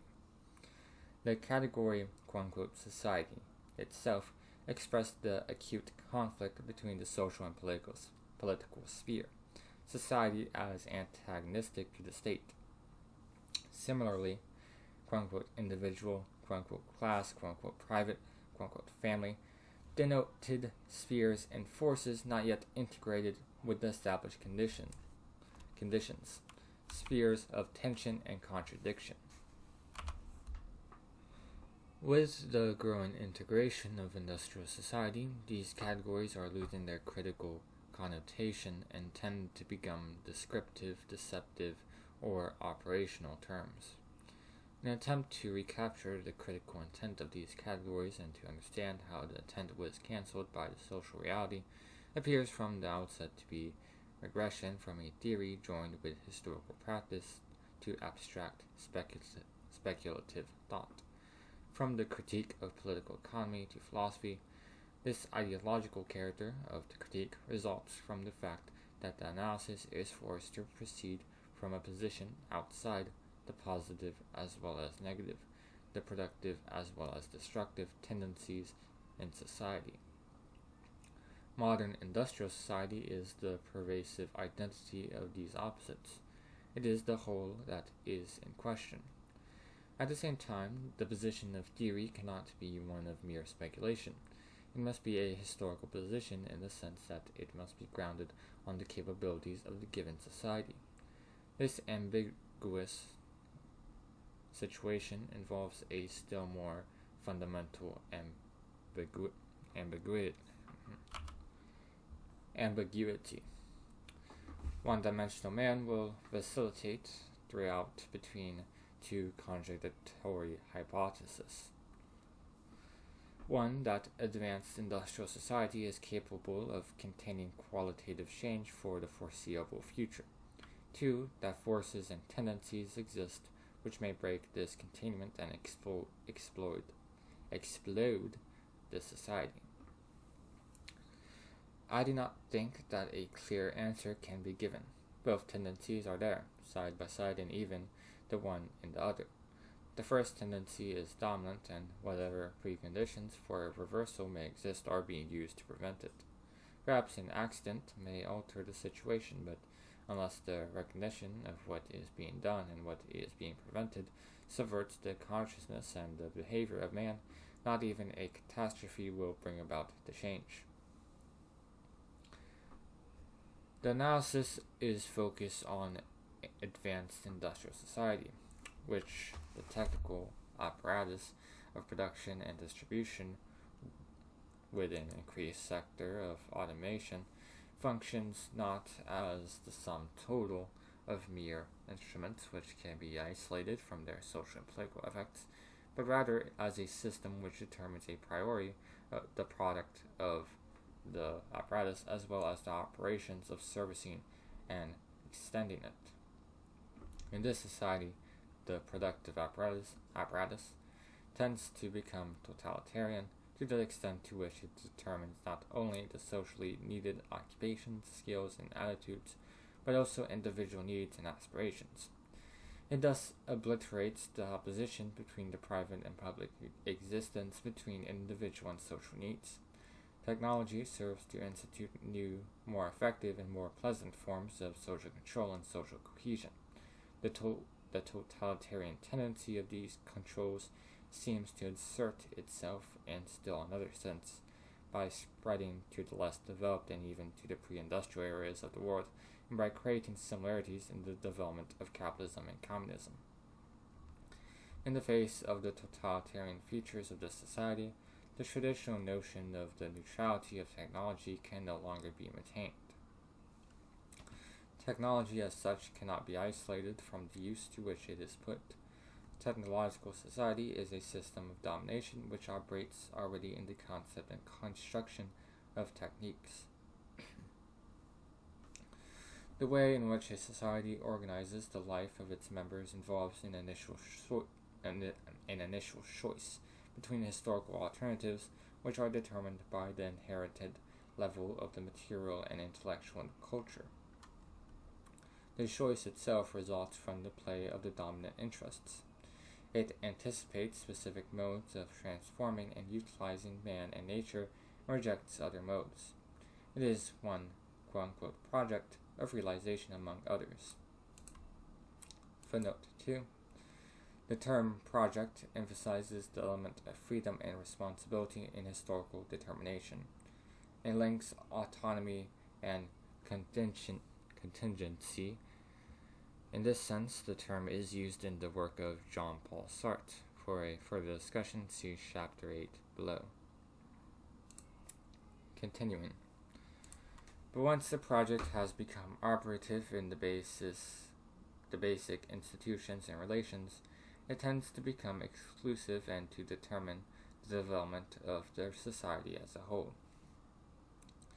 As a technological universe, advanced industrial society is a political universe, the latest stage in the realization of a specific historical project, namely the experience, transformation, and organization of nature as the mere stuff of domination. As the project unfolds, it shapes the entire universe of discourse and action, intellectual and material culture. In the medium of technology, culture, politics, and the economy merge into an omnipresent system which swallows up or repulses all alternatives. The productivity and growth potential of the system stabilize the society and contain technical progress within the framework of domination. Technological rationality has become political rationality. In the discussion of the familiar tendencies of advanced industrial civilization, I have rarely given specific references. The material is assembled and described in the vast sociological and psychological literature on technology and social change, scientific management, cooperative enterprise, changes in the character of industrial labor and of the labor force, etc.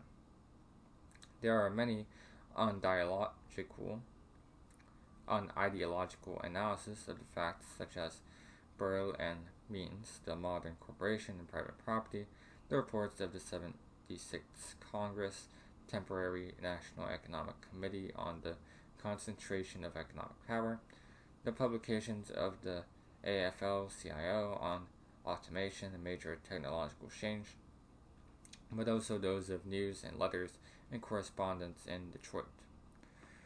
I should like to emphasize the vital importance of the work of C. Wright Mills and of studies which are frequently frowned upon because of simplification, overstatement, or journalistic ease. Vance Packard's The Hidden Persuaders, The Status Seekers, and The Waste Makers, William H. White's The Organization Man, Fred J. Cook's The Warfare State belong in this category. To be sure, the lack of theoretical analysis in these works leaves the roots of the described conditions covered and protected. But left to speak for themselves, the conditions speak loudly enough. Perhaps the most telling evidence can be obtained by simply looking at television or listening to the AM radio for one consecutive hour for a couple of days, not shutting off the commercials, and now and then switching the station. My analysis is focused on tendencies in the most highly developed contemporary societies.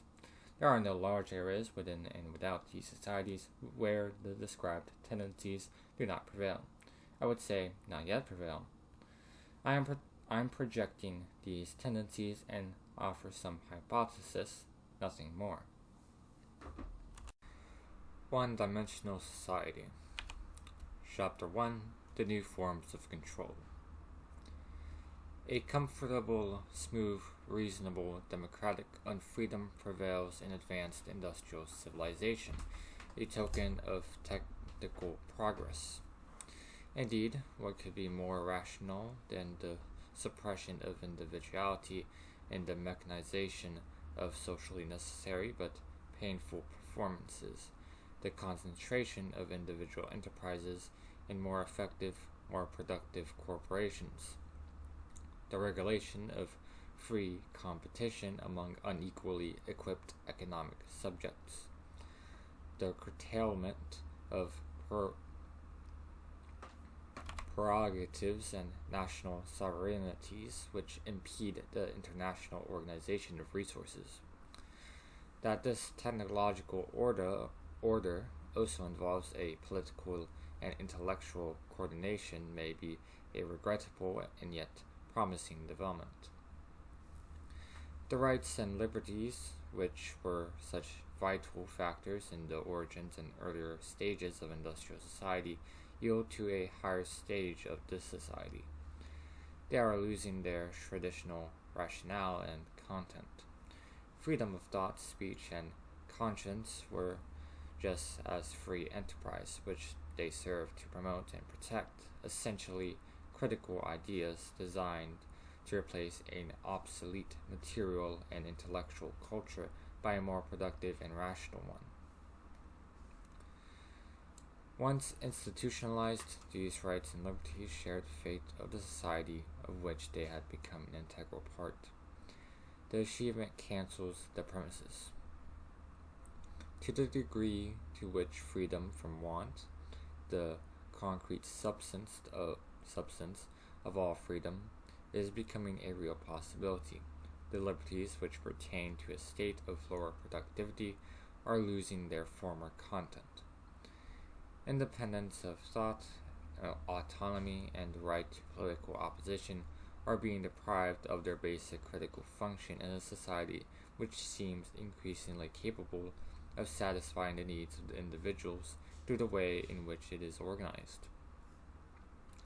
Such a society may just demand acceptance of its principles and institutions, and reduce the opposition to the discussion and promotion of alternative policies within the status quo.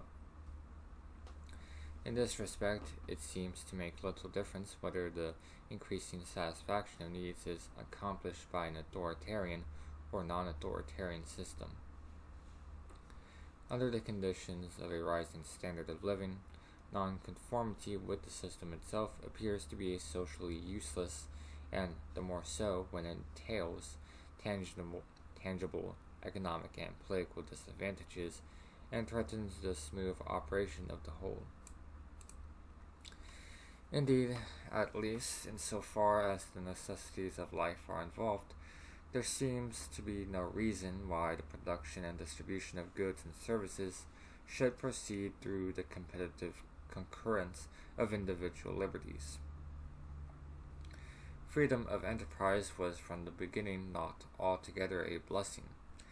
As the liberty to work or to starve, it spelled toil, insecurity, and fear for the vast majority of the population. If the individual were no longer compelled to prove himself on the market as a free economic subject, the disappearance of this kind of freedom would be one of the greatest achievements of civilization. The technological processes of mechanization, and standardization might release individual energy into a yet uncharted realm of freedom beyond necessity. The very structure of human existence would be altered. The individual would be liberated from the work world's imposing upon him alien needs and alien possibilities. The individual would be free to exert autonomy over a life that would be his own. If the productive apparatus could be organized and directed toward the satisfaction of the vital needs, its control might well be centralized. Such control would not prevent individual autonomy, but render it possible. This is a goal within the capabilities of advanced industrial civilization, the quote-unquote end of technological rationality. In actual fact, however, the contrary trend operates. The apparatus imposes its economic and political requirements for defense and expansion on labor time and free time, on the material and intellectual culture.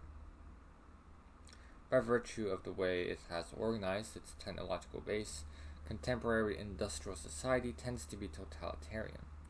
For, quote-unquote, totalitarian is not only a terroristic political coordination of society, but also a non-terroristic economic technical coordination, which operates through the manipulation of needs by vested interest. It thus precludes the emergence of ineffective opposition against the whole. Not only a specific form of government or party rule makes for totalitarianism, but also a specific system of production and distribution which may well be compatible with a quote-unquote pluralism of parties, newspapers, countervailing powers, etc. Footnote 1. See page 50. Continuing. Today, political power asserts itself through its power over the machine process and over the technical organization of the apparatus. The government of advanced and advancing industrial societies can maintain and secure itself only when it succeeds in mobilizing, organizing, and exploiting the technical, scientific, and mechanical productivity available to industrial civilization. And this productivity mobilizes society as a whole above and beyond any particular individual or group interests. The brute fact that the machine's only physical, power surpasses that of the individual and of any particular group of individuals makes the machine the most effective political instrument in any society whose basic organization is that of the machine process. But the political trend may be reversed. Essentially, the power of the machine is only the stored up and projected power of man. To the extent to which the work world is conceived as a machine and mechanized accordingly, it becomes the potential basis of a new freedom for man. Contemporary industrial civilization demonstrates that it has reached the stage at which quote-unquote, the free society can no longer be adequately defined in the traditional terms of economic, political, and intellectual liberties, not because these liberties have become insignificant, but because they are too significant to be confined within the traditional forms. New modes of realization are needed, corresponding to the new capabilities of society. Such new modes can be indicated only in negative terms because they would amount to the negation of the prevailing modes. Thus, economic freedom would mean freedom from the economy, from being controlled by economic forces and relationships, freedom from the daily struggle for existence, from earning a living. Political freedom would mean liberation of the individuals from politics, over which they have no effective control. Similarly, intellectual freedom would mean the restoration of individual thought now absorbed by mass communication and indoctrination, abolition of public opinion, quote-unquote, together with its makers. The unrealistic sound of these propositions is indicative not of their utopian character, but of the strength of the forces which prevent their realization. The most effective and enduring form of warfare against liberation is the implanting of material and intellectual needs that perpetuate obsolete forms of the struggle for existence. The intensity, the satisfaction, and even the character of human needs beyond the biological level have always been preconditioned. Whether or not the possibility of doing or leaving, enjoying or destroying, possessing or rejecting something is seized as a need depends on whether or not it can be seen as desirable and necessary for the prevailing societal institutions and interests.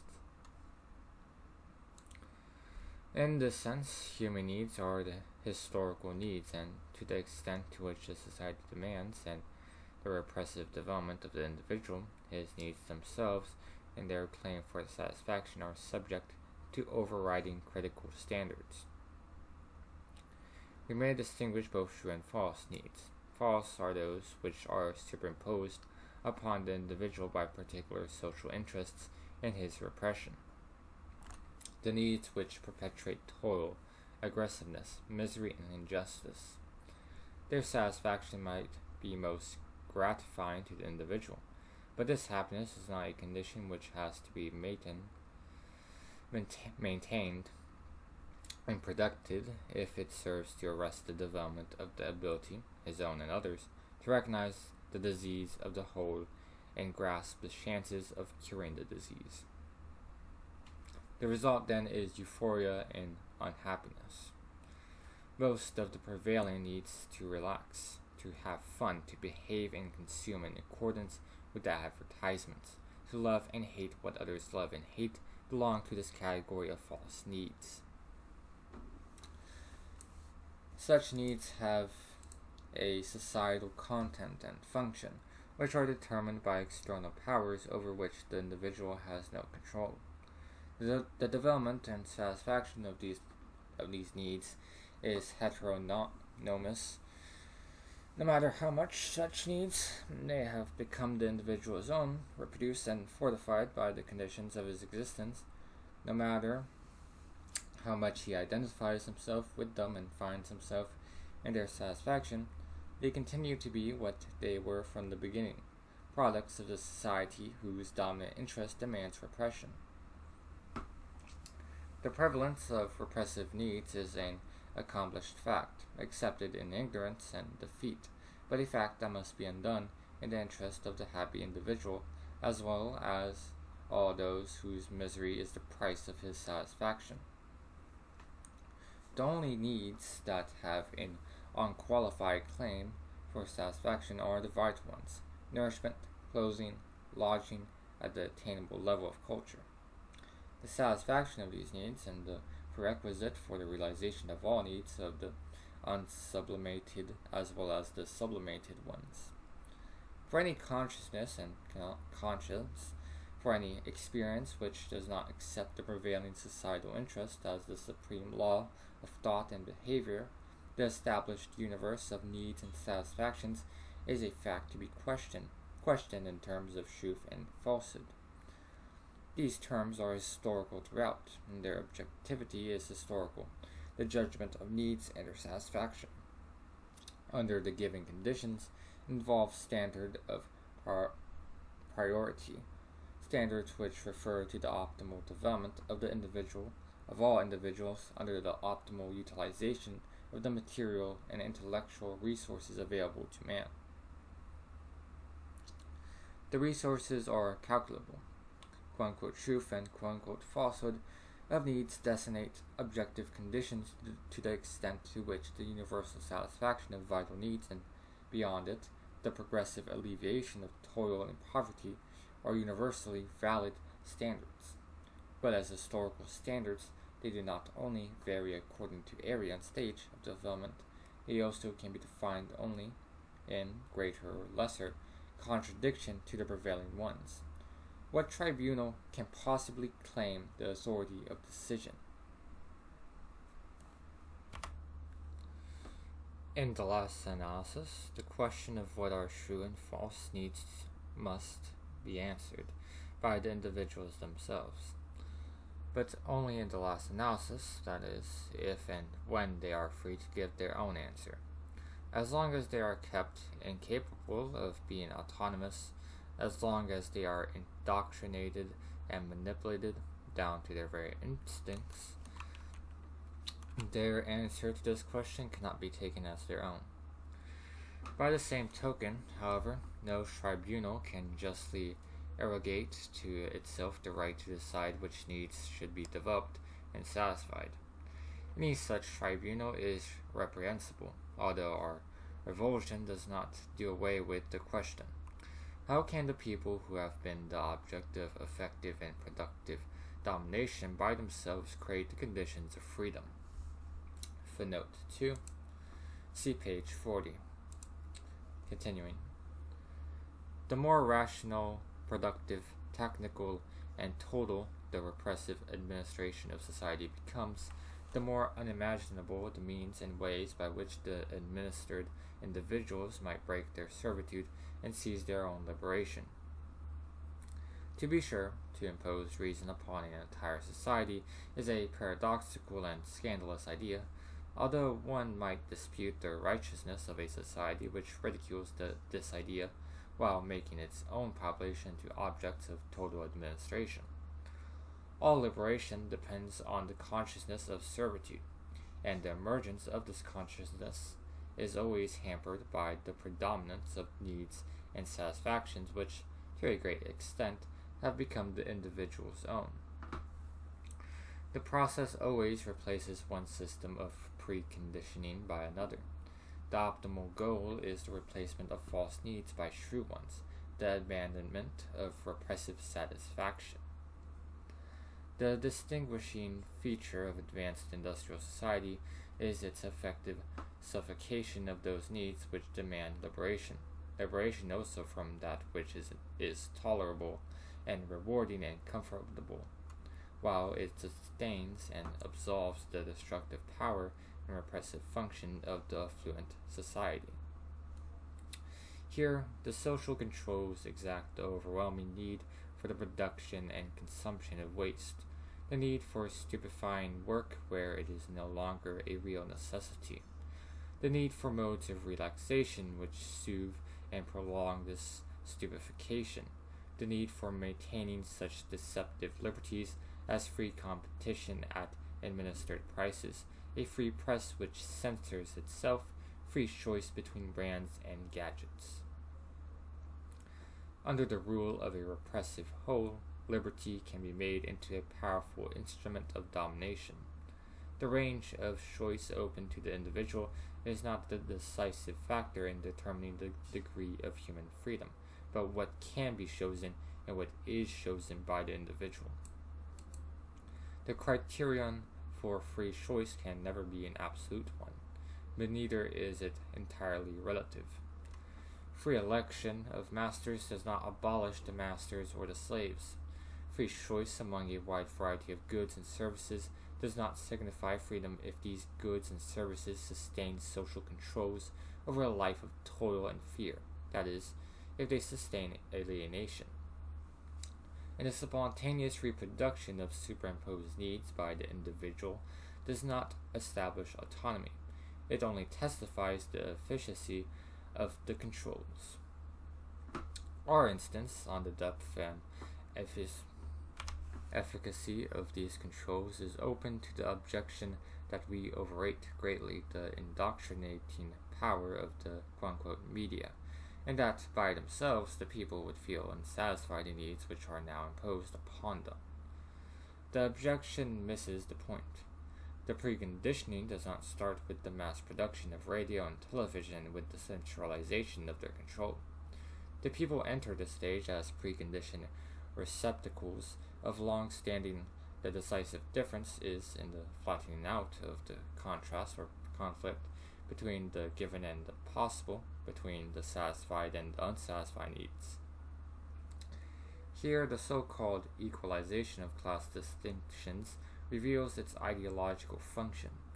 If the worker and his boss enjoy the same television program and visit the same resort places, if the typist is as attractively made up as the daughter of her employer, if the black owns a Cadillac, if they all read the same newspaper, then this assimilation indicates not the disappearance of classes, but the extent to which the needs and satisfactions that serve the preservation of the establishment are shared by the underlying population. Indeed, in the most highly developed areas of contemporary society, the transplantation of social into individual needs is so effective that the difference between them seems to be purely theoretical. Can one really distinguish between the mass media as instruments of information and entertainment, and as agents of manipulation and indoctrination? Between the automobile as nuisance and as convenience? Between the horrors and the comforts of functional architecture? Between the work for national defense and the work for corporate gain? Between the private pleasure and the commercial and politically utility involved in increasing the birth rate? We are again confronted with one of the most vexing aspects of advanced industrial civilization, the rational character of its irrationality. Its productivity and efficiency, its capacity to increase and spread comforts, to turn waste into need and destruction into construction, the extent to which this civilization transforms the objective world into an extension of man's mind and body makes the very notion of alienation questionable. The people recognize themselves in their commodities. They find their soul in their automobile, hi-fi set, split-level home, kitchen equipment. The very mechanism which ties the individual to his society has changed, and social control is anchored in the new needs which it has produced. The prevailing forms of social control are technological in a new sense. To be sure, the technical structure and efficacy of the productive and destructive apparatus has been a major instrumentality for subjecting the population to the established social division of labor throughout the modern period. Moreover, such integration has always been accompanied by more obvious forms of compulsion: loss of livelihood, the administration of justice, the police, the armed forces. It still is. But in the contemporary period, the technological controls appear to be the very embodiment of reason for the benefit of all social groups and interests, to such an extent that all contradiction seems irrational and all counteraction impossible. No wonder that in the most advanced areas of this civilization, the social controls have been introjected to the point where even individual protest is affected at its roots. The intellectual and emotional refusal, quote unquote, to go along appears neurotic and impotent. This is the socio-psychological aspect of the political event that marks the contemporary period. The passing of the historical forces which, at the preceding stage of industrial society, seemed to represent the possibility of new forms of existence. But the term introjection perhaps no longer describes the way in which the individual by himself reproduces and perpetuates the external controls exercised by his society. Introjection suggests a variety of relatively spontaneous processes by which a self, ego, transposes the quote-unquote outer into the quote-unquote inner. Thus, introjection implies the existence of an inner dimension, distinguished from and even antagonistic to the external exigencies, an individual consciousness and an individual unconscious apart from public opinion and behavior. Footnote 3. The change in the function of the family here plays a decisive role. Its quote-unquote socializing functions are increasingly taken over by outside groups and media. See My Arrows and Civilization, Boston Beacon Press, 1955, page 96. Continuing, the idea of quote-unquote inner freedom here has its reality. It designates the private space in which man may become and remain quote-unquote himself. Today, this private space has been invaded and whittled down by technological reality. Mass production and mass distribution claim the entire individual, and industrial psychology has long since ceased to be confined to the factory. The manifold processes of introjection seem to be ossified in almost mechanical reactions. The result is not adjustment, but mimesis, an immediate identification of the individual with his society and, through it, with the society as a whole. This immediate automatic identification, which may have been characteristic of primitive forms of association, reappears in high industrial civilization. Its new quote-unquote immediacy, however, is the product of a sophisticated scientific management and organization. In this process, the quote-unquote inner dimension of the mind, in which opposition to the status quo can take root, is whittled down. The loss of this dimension, in which the power of negative thinking, the critical power of reason, is at home, is the ideological counterpart to the very material process in which advanced industrial society silences and reconciles the opposition.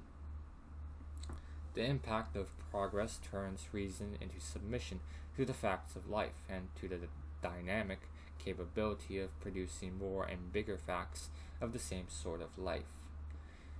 The efficiency of the system blunts the individual's recognition that it contains no facts which do not communicate the repressive power of the whole.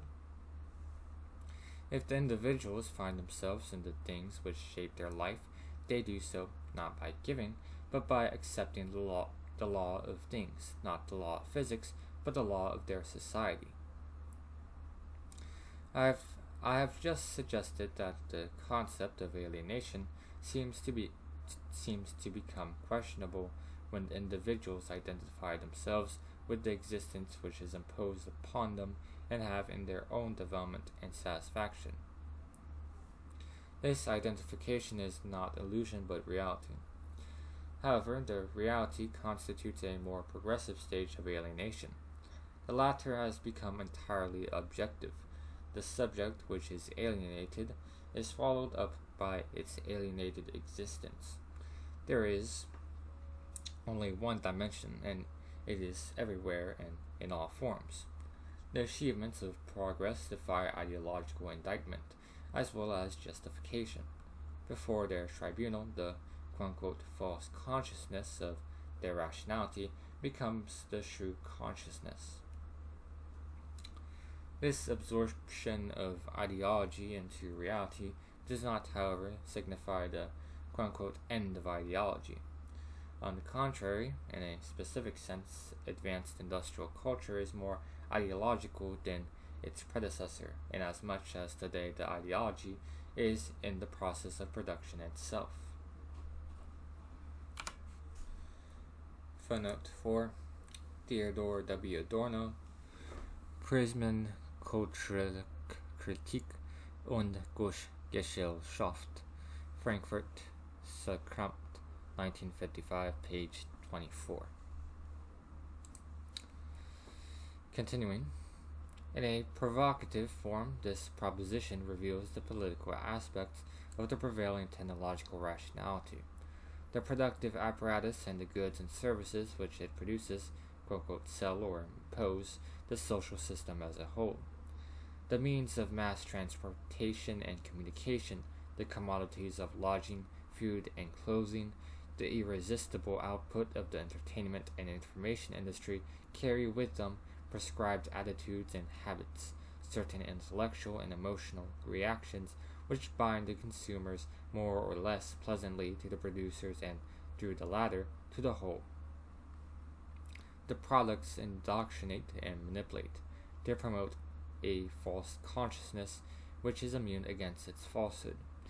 And as these beneficial products become available to more individuals in more social classes, the indoctrination they carry ceases to be publicity.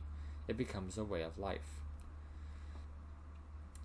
It is a good way of life, much better than before, and as good a way of life, it militates against qualitative change.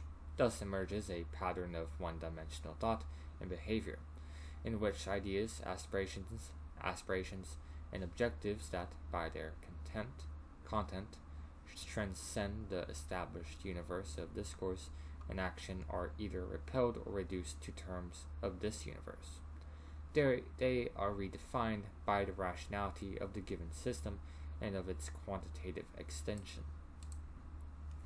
The trend may be related to a development in scientific method, operationalism in the physical, behaviorism in the social science. The common feature is a total empiricism in the treatment of concepts. Their meaning is restricted to the representation of particular operations and behavior. The operational point of view is well illustrated by P.W. Bridgman's analysis of the concept of length. Footnote 5. P.W. Bridgman, The Logic of Modern Physics, New York, Macmillan, 1928, page 5.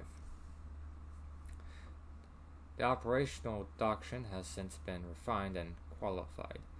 Bridgman himself has extended the concept of operation to include the paper and pencil operations of the theorist and Philip J. Frank and the Validation of Scientific Theories, Boston Beacon Press, 1954, Chapter 11.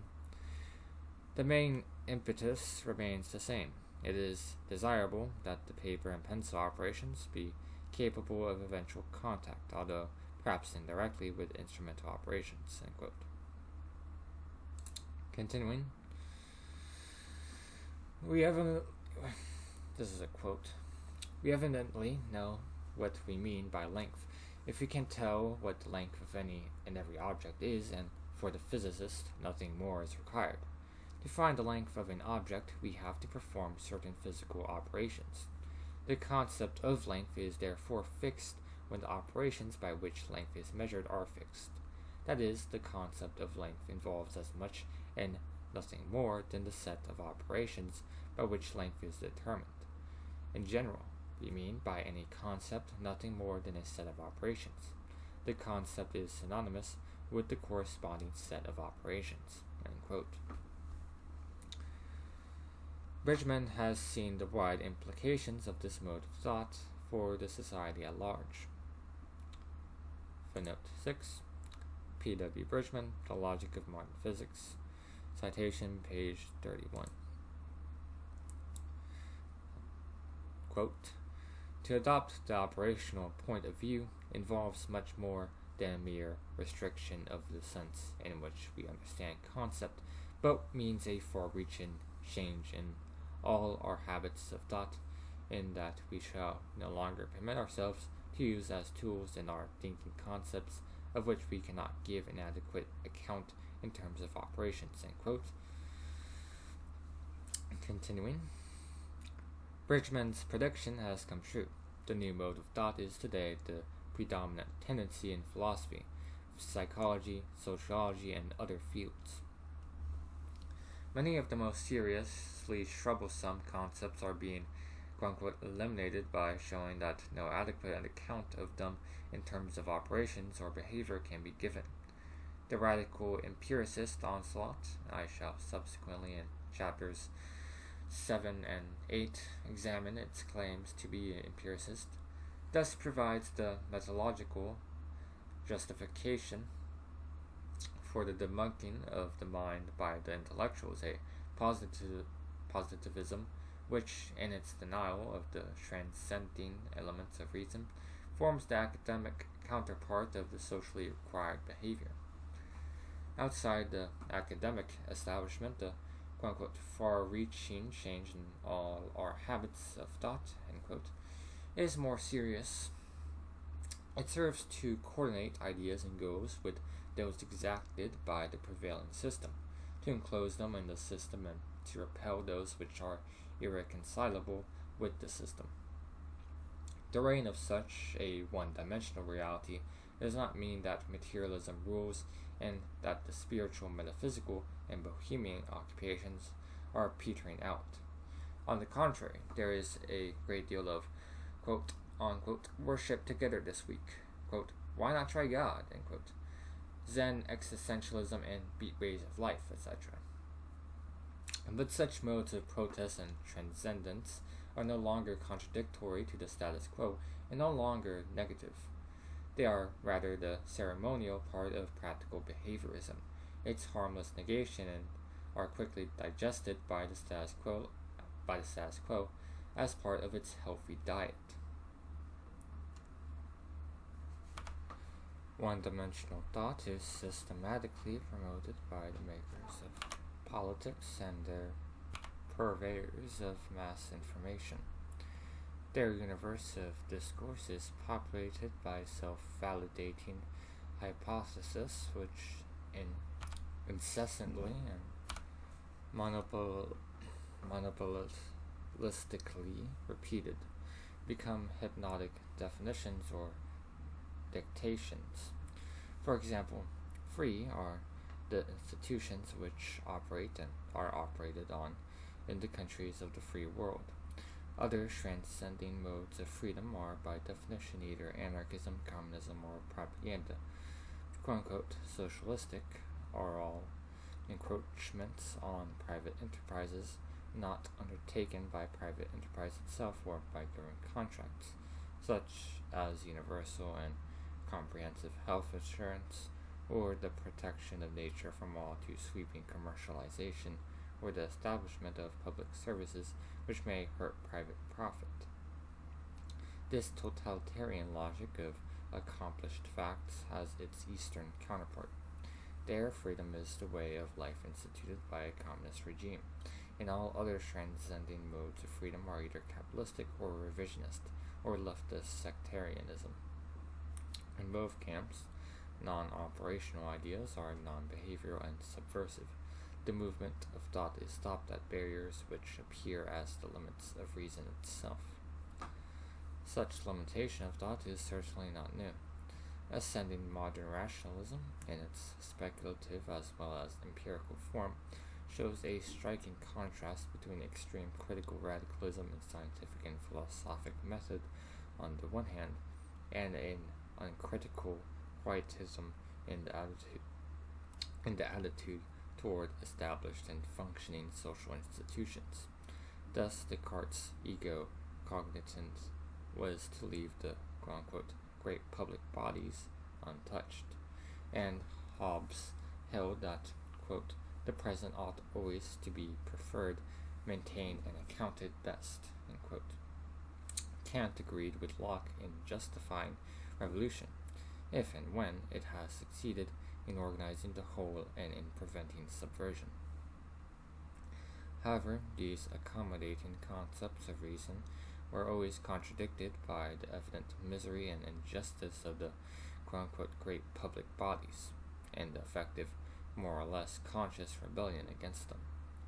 Societal conditions existed which provoked and permitted real disassociation from the established state of affairs.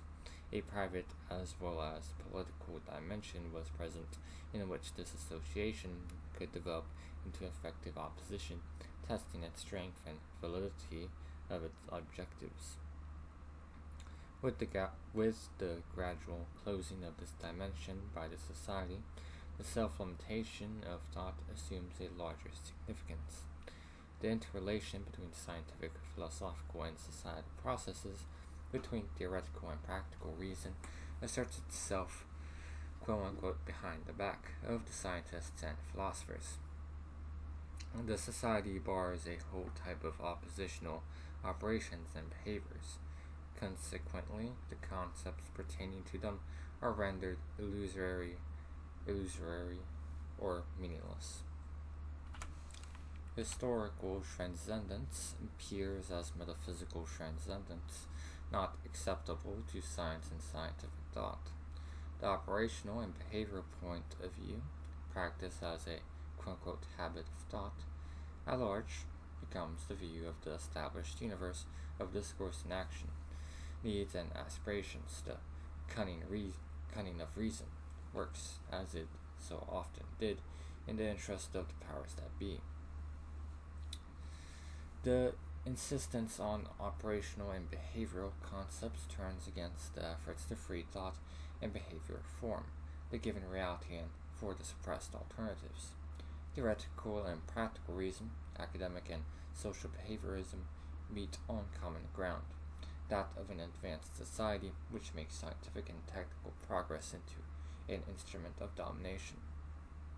Quote-unquote, progress is not a neutral term. It moves toward specific ends, and these ends are defined by the possibilities of ameliorating the human condition.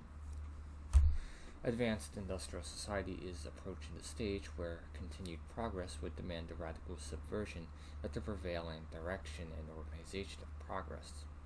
This stage would be reached when material production, including the necessary services, becomes automated to the extent that all vital needs can be satisfied while necessary labor time is reduced to marginal time. From this point on, technical progress would transcend the realm of necessity, where it served as the instrument of domination and exploitation which thereby limited its rationality. Technology would become subject to the free play of faculties in the struggle for the pacification of nature and of society. Such a state is envisioned in Marx's notion of the abolition of labor. The term pacification of existence seems better suited to designate the historical alternative of a world which, through an international conflict which transforms and suspends the contradictions within the established societies, advances on the brink of a global war. Pacification of existence means the development of man's struggle with man and with nature under conditions where the competing needs, desires, and aspirations are no longer organized by vested interests in domination and scarcity. An organization which perpetuates the destructive forms of the struggle. Today's fight against this historical alternative finds a firm mass basis in the underlying population and finds its ideology in the rigid orientation of thought and behavior to the given universe of facts, validated by the accomplishments of science and technology, justified by its growing productivity. The status quo defies all transcendence. Faced with the possibility of pacification on the grounds of its technical and intellectual achievements, the mature industrial society closes itself against this alternative. Operationalism in theory and practice becomes the theory and practice of containment. Underneath its obvious dynamics, this society is a thoroughly static system of life, self-propelling in its oppressive productivity and its beneficial coordination. Containment of technical progress goes hand in hand with its growth in the established direction. In spite of the political fetters imposed by the status quo, the more technology appears capable of creating the conditions for pacification, the more are the minds and bodies of man organized against this alternative. The most advanced areas of industrial society exhibit throughout these two features a trend toward consummation of technological rationality, and intensive efforts to contain this trend within the established institutions. Here is the eternal contradiction of this civilization, the irrational element in its rationality. It is the token of its achievements, the industrial society which makes technology and science its own is organized for the ever more effective domination of man and nature, for the ever more effective realization of its resources. It becomes irrational when the successes of these efforts opens new dimensions of human realization. Organization for peace is different from organization for war. The institutions which served the struggle for existence cannot serve the pacification of existence. Life as an end is qualitatively different from life as a means. Such a qualitative new mode of existence can never be envisaged as the mere byproduct of economic and political changes, as the more or less spontaneous effect of the new institutions which constitute the necessary political changes as the more or less the necessary prerequisite. Qualitative change also involves a change in the technical basis on which the society rests, one which sustains the economic and political institutions through which the second nature of man as an aggressive object of administration is stabilized. The techniques of industrialization are political techniques. As such, they prejudge the possibilities of reason and freedom. To be sure, labor must precede the reduction of labor, and industrialization must precede the development of human needs and satisfactions. But as all freedom depends on the conquest of alien necessity, the realization of freedom depends on the techniques of this conquest. The highest productivity of labor can be used for the perpetuation of labor, and the most efficient industrialization can serve the restriction and manipulation of needs. When this point is reached, domination in the guise of affluence and liberty extends to all spheres of private and public existence, integrates all authentic opposition, absorbs all alternatives, Technological rationality reveals its political character as it becomes the great vehicle of better domination, creating a truly totalitarian universe in which society and nature, mind and body, are kept in a state of permanent mobilization for the defense of this universe. Chapter 2: The Closing of the Political Universe. The society of total mobilization, which takes shape in the most advanced areas of industrial civilization, combines in productive union the features of the welfare state and the warfare state. Compared with its predecessors, it is indeed a quote-unquote new society. Traditional trouble spots are being cleaned out or isolated, disrupting elements taken in hand. The main trends are familiar: concentration of the national economy on the needs of the big corporations, with the government as a stimulating, supporting, and sometimes even controlling force. Hitching of this economy to a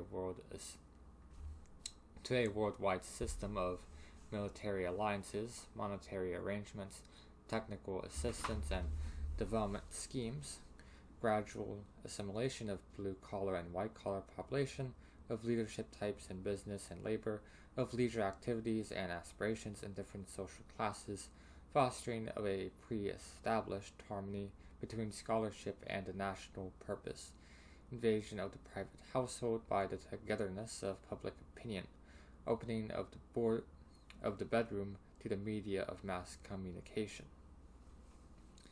In the political sphere, this trend manifests itself in a marked unification or convergence of opposites.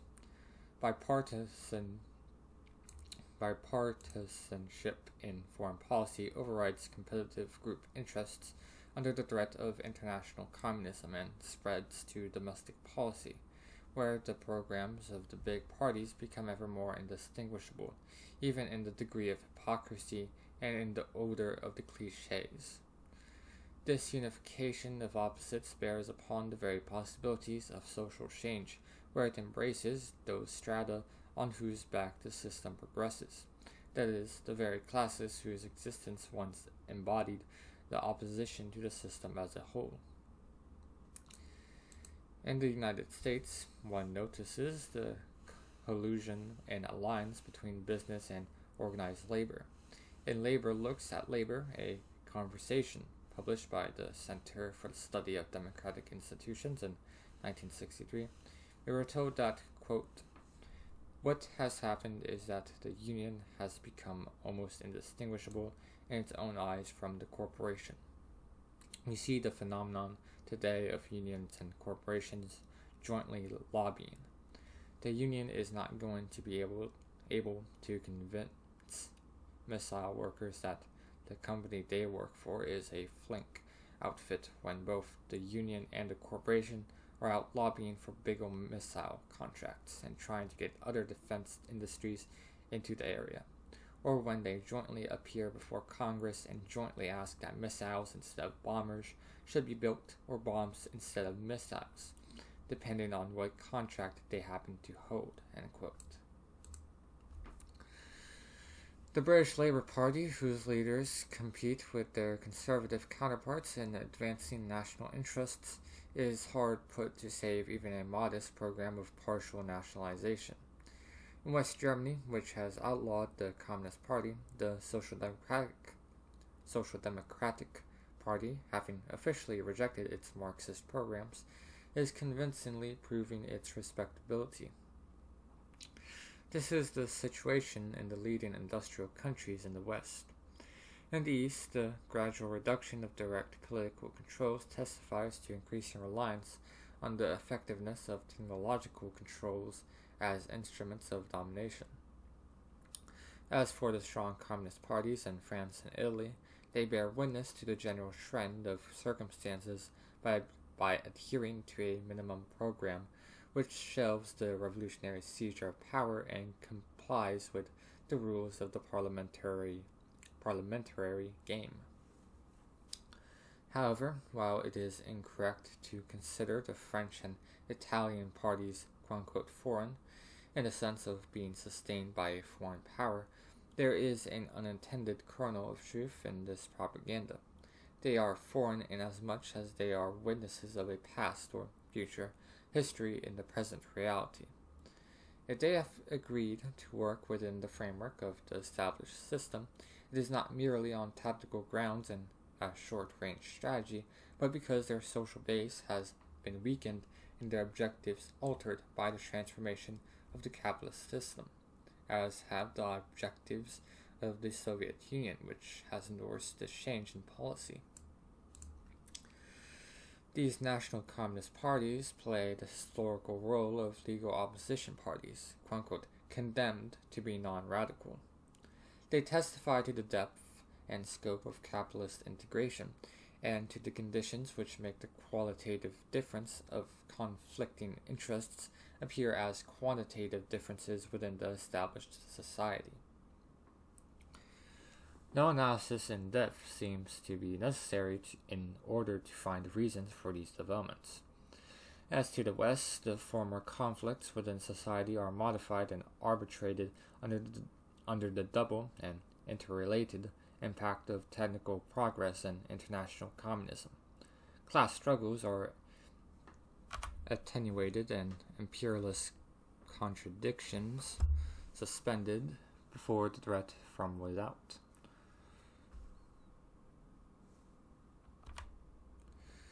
Mobilized against this threat, capitalist society shows an internal union and cohesion unknown at previous stages of industrial civilization. It is a cohesion on very material grounds. Mobilization against the enemy works as a mighty stimulus of production and employment, thus sustaining the high standard of living. On these grounds, there arises a universe of administration in which depressions are controlled and conflicts stabilized by the beneficial effects of growing productivity and threatening nuclear war. Is this stabilization quote-unquote temporary in the sense that it does not affect the roots of the conflicts which Marx found in the capitalist mode of production? Contradiction between private ownership of the means of production and social productivity. Or is it a transformation of the antagonistic structure itself, which resolves the contradictions by making them tolerable? And if the second alternative is true, how does it change the relationship between capitalism and socialism, which made the latter appear the historical negation of the former? Containment of social change. The classical Marxian theory envisages the transition from capitalism to socialism as a political revolution. The proletariat destroys the political apparatus of capitalism but retains the technological apparatus, subjecting it to socialization. There is continuity in the revolution, technological rationality, freed from irrational restrictions and destructions, sustains and consummates itself in the new society. It is interesting to read a Soviet Marxist statement on this continuity, which is of such vital importance for the notion of socialism as the determinate negation of capitalism. Footnote 1. A's work on, quote, the history of technology as a science and as a branch of learning, a Soviet view, Technology and Culture, Detroit, Wayne State University Press, Winter, 1961, page 2. Here we have a quote. Quote, 1. Though the development of technology is subject to the economic laws of each social formation, it is not, like other economic factors, end with the cessation of the laws of the formation. When in the process of revolution, the old relations of production are broken up, technology remains and subordinated to the economic laws of the new economic formation, continues to develop further with added speed. 2. Contrary to the development of the economic basis in antagonistic societies, technology does not develop through leaps but by a gradual accumulation of elements of a new quality, while the elements of the old quality disappear. 3. Irrelevant in this context. End quote. In advanced capitalism, technical rationality is embodied in spite of its irrational use in the productive apparatus. This applies not only to mechanized plants, tools, and exploitation of resources, but also to the mode of labor as adaptation to and handling of the machine process as arranged by quote-unquote scientific management. Neither nationalization nor socialization alter by themselves this physical embodiment of technological rationality. On the contrary, the latter remains a precondition for the socialist development of all productive forces. To be sure, Marx held that the organization and direction of the productive apparatus by the quote-unquote immediate producers would introduce a qualitative change in the technical continuity, namely production toward the satisfaction of freely developing individual needs. However, to the degree to which the established technical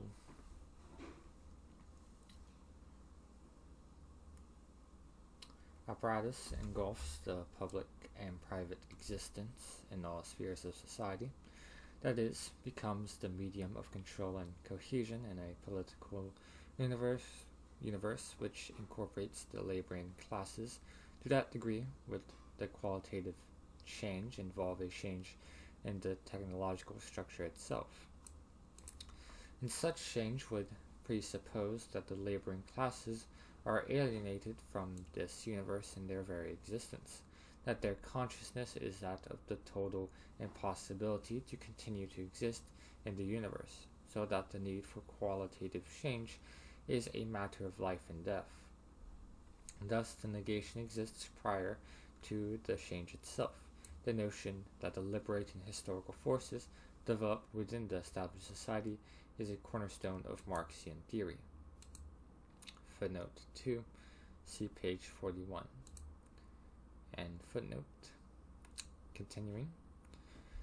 Now, it is precisely this new consciousness, this quote-unquote space within, the space for the transcending historical practice, which is being barred by a society in which subjects as well as objects constitute instrumentalities in a whole that has its raison d'etre in the accomplishments of its overpowering productivity.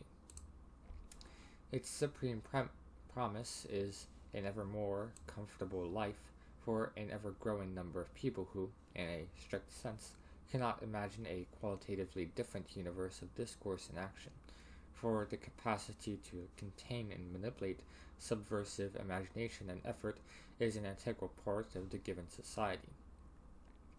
Those whose life is the hell of the affluent society are kept in line by brutality which receives medieval and early modern practices. For the other, less underprivileged people, society takes care of the need for liberation by satisfying the needs which make servitude palatable and perhaps even unnoticeable, and it accomplishes this fact in the process of production itself. Under its impact, the laboring classes in the advanced areas of industrial civilization are undergoing a decisive transformation, which has become the subject of a vast sociological research. I shall enumerate the main factors of this transformation. 1. Mechanization is increasingly reducing the quantity and intensity of physical energy expended in labor. This evolution is of great bearing on the Marxian concept of worker-proletarian. To Marx, the proletarian is primarily the manual laborer, who expends and exhausts his physical energy in the work process. Even if he works with machines, the purchase and use of his physical energy under subhuman conditions for the private appropriation of surplus value entailed the revolting inhuman aspects of exploitation. The Marxian notion denounces the physical pain and misery of labor. This is the material, tangible element in wage slavery and alienation, the physiological and biological dimension of classical capitalism. And we have a quote, it's in French, footnote 3, which is the translation in English, which I'm going to read. Quote, during the past centuries, one important reason for alienation was that the human being lent his biological individuality to the technical apparatus. He was the bearer of tools. Technical units could not be established without incorporating man as bearer of tools into them. The nature of this occupation was such that it was both physiologically and psychologically deforming in its effects. End quote. Gilbert, Semendon du mode d'existence des objets techniques, Paris Abreu, 1958, page 103, note. And footnote. Continuing to the text.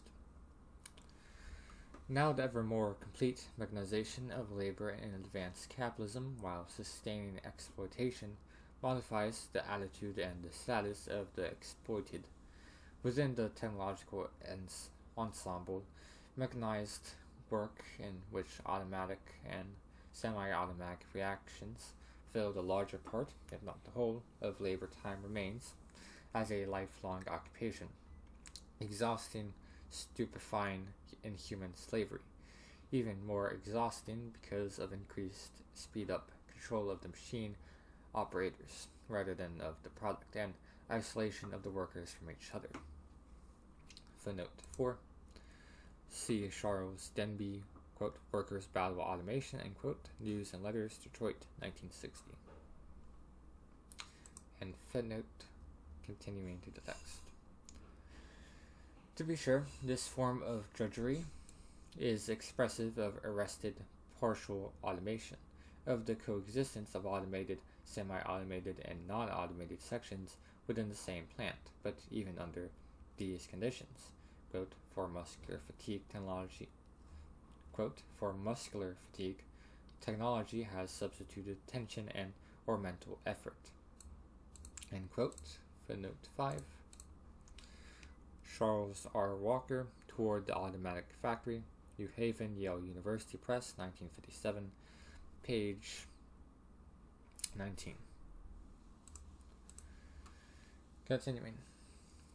For the more advanced automated plants, the transformation of physical energy into technical and mental skills is emphasized. Quote, skills of the head rather than of the hand, of the logician rather than the craftsman, of nerve rather than muscle, of the pilot rather than the manual worker, of the maintenance man rather than the operator, end quote. Footnote 6. Same source, page 195. Continuing. This kind of masterly enslavement is not essentially different from that of the typist, the bank teller, the high-pressure salesman or saleswoman, and the television announcer. Standardization and the routine assimilate productive and productive jobs and non-productive jobs. The proletarian of the previous stages of capitalism was indeed the beast of burden, by the labor of his body procuring the necessities and luxuries of life while living in filth and poverty. Thus he was the living denial of his society. Footnote 7. One must insist on the inner connection between the Marxian concepts of exploitation and impoverishment, in spite of later redefinitions in which impoverishment either becomes a cultural aspect or relative to such an extent that it applies also to the suburban home with automobile, television, etc. Quote-unquote, impoverishment connotes the absolute need and necessity of subverting intolerable conditions of existence, and such absolute need appears in the beginnings of all revolution against the basic social institutions. And footnote, continuing. In contrast, the organized worker in the advanced areas of the technological society lives this denial less conspicuously, and, like the other human objects of the social division of labor, he is being incorporated into the technological community of the administered population. Moreover, in the most successful areas of automation, some sort of technological community seems to integrate the human atoms at work. the machine seems to instill some drugging rhythm in the operators. Quote, "It is generally agreed that interdependent motions performed by a group of persons which follow a rhythmic pattern yield satisfaction, quite apart from what is being accomplished by the motions." End quote. Footnote 8. Charles R. Walker, citation, page 104. And footnote continuing. And the sociologist observer believes this to be a reason for the gradual development of a quote-unquote general climate, more quote favorable both to production and to certain important kinds of human satisfaction, end quote. He speaks of the growth of the quote growth of the strong in group feeling in each crew, end quote, and quotes one worker as stating, quote, "All in all, we are in the swing of things," end quote. Footnote 9. Same source, page 104. Continuing. The phrase admirably expresses the changes in mechanized enslavement. Things swing rather than oppress, and they swing the human instrument, not only its body but also its mind and even its soul. A remark by Sartre elucidates the depth of the process. Quote, it's in French, footnote 10 is the English translation, which I will read. Quote, "Shortly after semi-automatic machines were introduced, investigations showed that female skilled workers would allow themselves to lapse while working into a sexual kind of daydream. They would recall the bedroom, the bed, the night, and all that concerns only the person within the solitude of the couple alone with itself. But it was the machine in her which was dreaming of caresses." End quote. Jean-Paul Sartre, Critique de la Racine Dialectique, Tome 1, Paris, Calamard, 1960, page 290. And footnote, continuing to the text. The machine process in the technological universe breaks the innermost privacy of freedom and joins sexuality and labor in one unconscious rhythmic automatism, a process which parallels the assimilation of jobs. 2. The assimilating trend shows forth in the occupational stratification. In the key industrial establishments, the quote-unquote blue-collar workforce declines in relation to the quote-unquote white-collar element. The number of non-production workers increases. Footnote 11. Automation and major technological change, impact on union size, structure, and function, Industrial Union, Deputy AFL-CIO, Washington, 1958, page 5.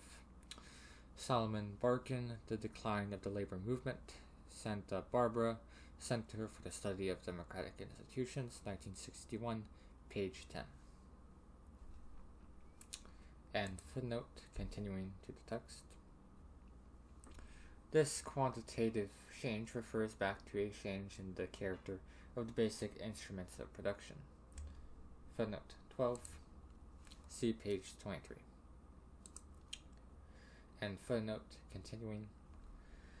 At the advanced stage of mechanization, as part of the technological reality, the machine is not, quote, French quote, which has a translation in English as footnote 13, which I will read, quote, "in absolute unity, but only in the individualized technical reality open in two directions, that of the relation to the elements and that of the relation among the individuals in the technical whole," end quote. Gilbert Simondon, citation page 146.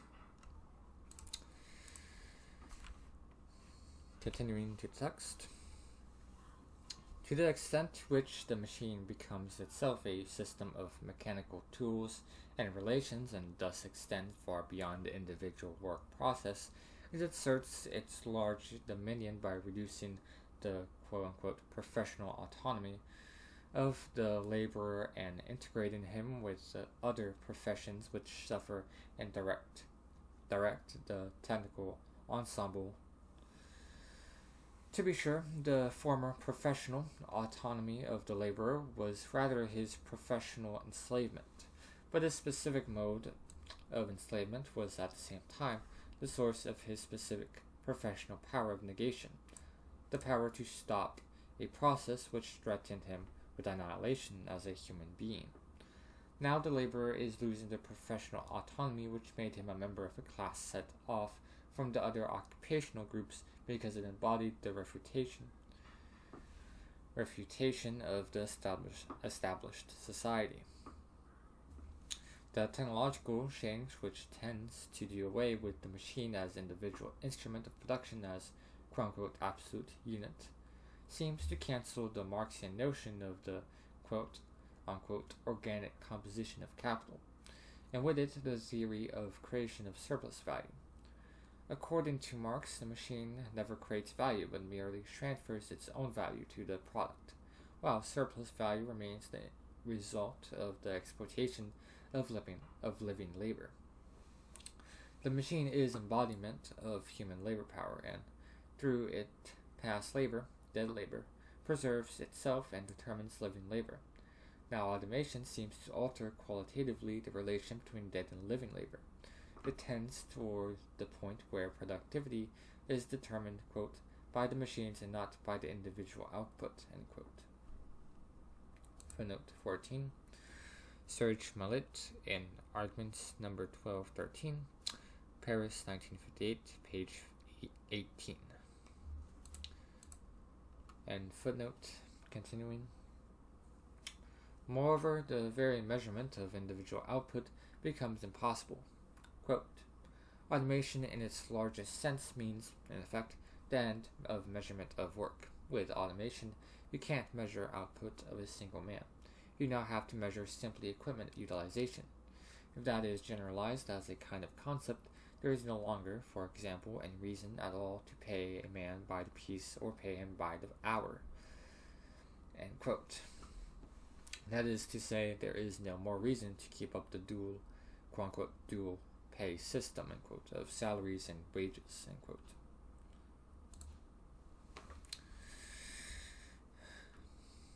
Footnote 15. Automation and major technological change. Citation, page 8. Continuing. Daniel Bell, the author of this report, goes further. He links this technological change to the historical system of industrialization itself.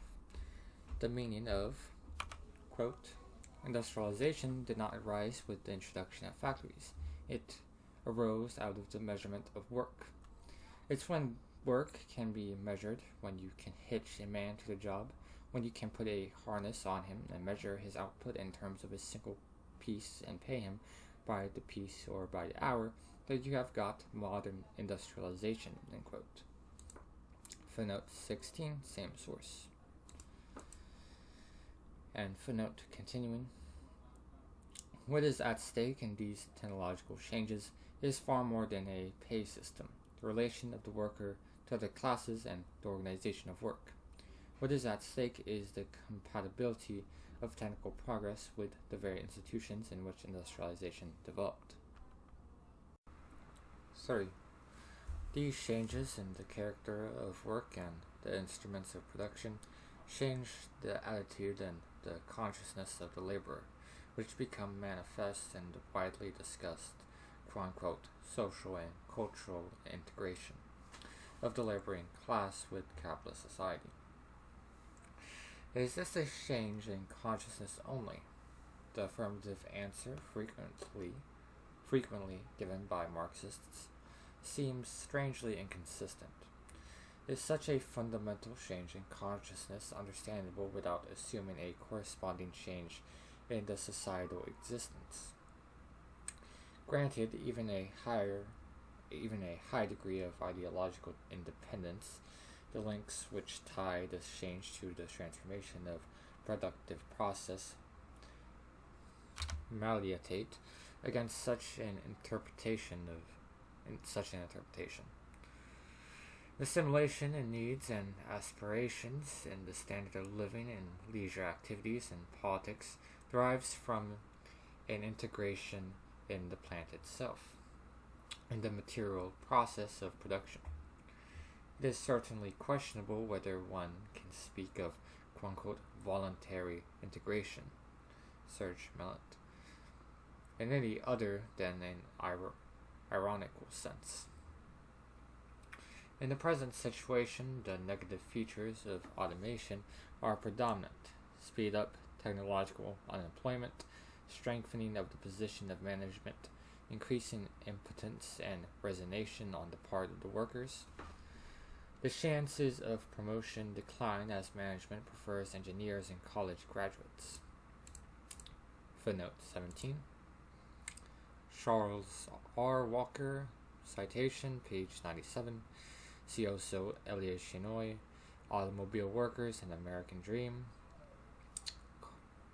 Garden City, Doubleday, 1955. Continuing. However, there are other trends. The same technological organization which makes for a mechanical community at work also generates a larger interdependence which, footnote 18, Floyd C. Mann and I. Richard Hoffman, Automation and Worker, a study of social change in power plants, New York, Henry Holt, 1960, page 189. Continuing. Integrates the worker with the plant. One notes an eagerness on the part of the workers, quote, to share in the solution of production problems, a, quote, desire to join actively in applying their own brains to technical and production problems which clearly fitted in with the technology, end quote. Footnote 19. Charles R. Walker, citation, page 213. Continuing. In some of the technically most advanced establishments, the workers even show a vested interest in the establishment, a frequently observed effect of quote-unquote workers' participation in capitalist enterprise. A provocative description referring to the highly Americanized Caltex refineries at Ambies, France, may serve to characterize this trend. The workers of the plant are conscious of the links which attach them to the enterprise. Quote, lines professionals, lines as all in French. English translation coming. Quote, professional social material links, the skill they acquired in the refinery, the fact that they got used to certain production relationships which were established there, the manifold social benefits on which they can count in case of sudden death, serious illness, incapacity to work, finally old age, merely because they belong to the firm, extending their security beyond the productive period of their lives. Thus the notion of a living and indestructible contract with Calix makes them think with unexpected attention and lucidity about the financial management of the firm. The delegates to the Comité d'Entreprise examine and discuss the accounts of the company with the same jealous care that conscientious shareholders would devote to it. The board of directors of Caltex can certainly rub their hands with joy when the unions agree to put off their salary demands because of the need for new investments. But they begin to show signs of legitimate anxiety when the delegates take seriously the faked balance sheets of the French branches and worry about the disadvantages deals concluded by these branches, daring to go as far as to contest the production costs and suggesting money-saving measures. End quote. Serge Millet, Le Salon de la Technique in La Nef, number 25, Paris, 1959, page 40. For the integrating trend in the United States, here is an amazing statement by a union leader of the United Automobile Workers. Quote, Many times, we would meet in a union hall and talk about the grievances that workers had brought in and what we are going to do about them. By the time I had arranged a meeting with management the next day, the problem had been corrected and the union didn't get credit for redressing the grievance. It's become a battle of loyalties. All the things we fought for, the corporation is now giving the workers. What we have to find are other things the worker wants, which the employer is not willing to give him. We're searching. Quote, end quote. Labor Looks at Labor, a Conversation, Santa Barbara, Center for the Study of Democratic Institutions, 1963, page 16. End footnote. 4. The new technological world thus enforces a weakening of the negative position of the working class. The latter no longer appears to be the living contradiction to the established society. This trend is strengthened by the effect of the technological organization of production on the other side of the fence, on management and direction. Domination is transfigured into administration. Footnote 21. It is still necessary to denounce the ideology of the quote-unquote managerial revolution. Capitalist production proceeds through the investment of private capital for the private extraction and appropriation of surplus value, and capital is a social instrument for the domination of man by man. The essential features of this process are in no way altered by the spread of stock holdings, the separation of ownership from management, etc. And footnote, continuing. The capitalist bosses and owners are losing their identity as responsible agents. They are assuming the function of bureaucrats in a corporate machine. Within the vast hierarchy of executive and managerial boards extending far beyond the individual establishment into the scientific laboratory and research institute, the national government and national purpose, the tangible source of exploitation disappears behind the facade of objective rationality. Hatred and frustration are deprived of their specific target, and the technological veil conceals the reproduction of inequality and enslavement. Footnote 22, see page 9. And footnote continuing. With technical progress as its instrument, unfreedom, in the sense of man's subjection to his productive apparatus, is perpetuated and intensified in the form of many liberties and comforts. The novel feature is the overwhelming rationality in this irrational enterprise, and the depth of the preconditioning which shapes the instinctual drives and aspirations of the individuals and obscures the difference between false and true consciousness. For in reality, neither the utilization of administrative rather than physical controls, hunger, personal dependence, force, nor the change in the character of heavy work, nor the assimilation of occupational classes, nor the equalization in the sphere of consumption compensate for the fact that the decisions over life and death, over personal and national security, are made at places over which the individuals have no control. The slaves of developed industrial civilizations are sublimated slaves, but they are slaves, for slavery is determined. Footnote 23, quote, neither by obedience nor by hardness of labor, but by the status of being a mere instrument, and the reduction of man to the state of a thing, end quote.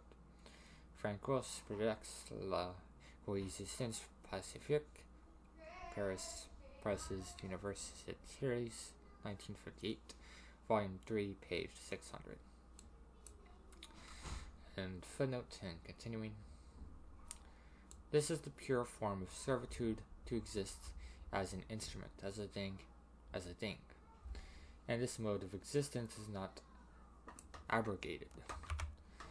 If the thing is animated and chooses its material and intellectual food, if it does not feel its being a thing, if it is a pretty, clean, mobile thing. Conversely, as a reification tends to become totalitarian by virtue of its technological form, The organizers and administrators themselves become increasingly dependent on the machinery which they organize and administer. And this mutual dependence is no longer the dialectical relationship between master and servant, which has been broken in the struggle for mutual recognition, but rather a vicious cycle which encloses both the master and the servant. Do the technicians rule, or is there rule that of the others who rely on the technicians as their planners and executors?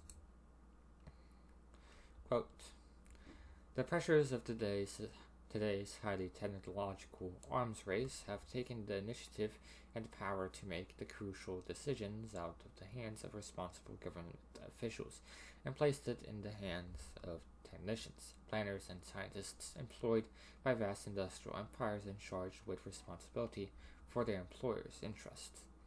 It is their job to dream up new weapons systems and persuade the military that the future of their military profession, as well as the country, depends upon buying what they have dreamed up. End quote. Footnote 24. Stuart Marcuse, Labor in the Cold War, American Friends Service Committee, Philadelphia, 1959, page 9. And footnote continuing.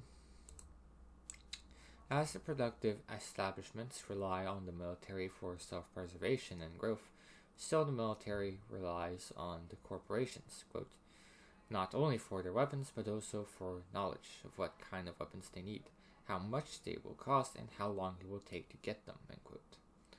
Footnote 25. Same source. Continuing.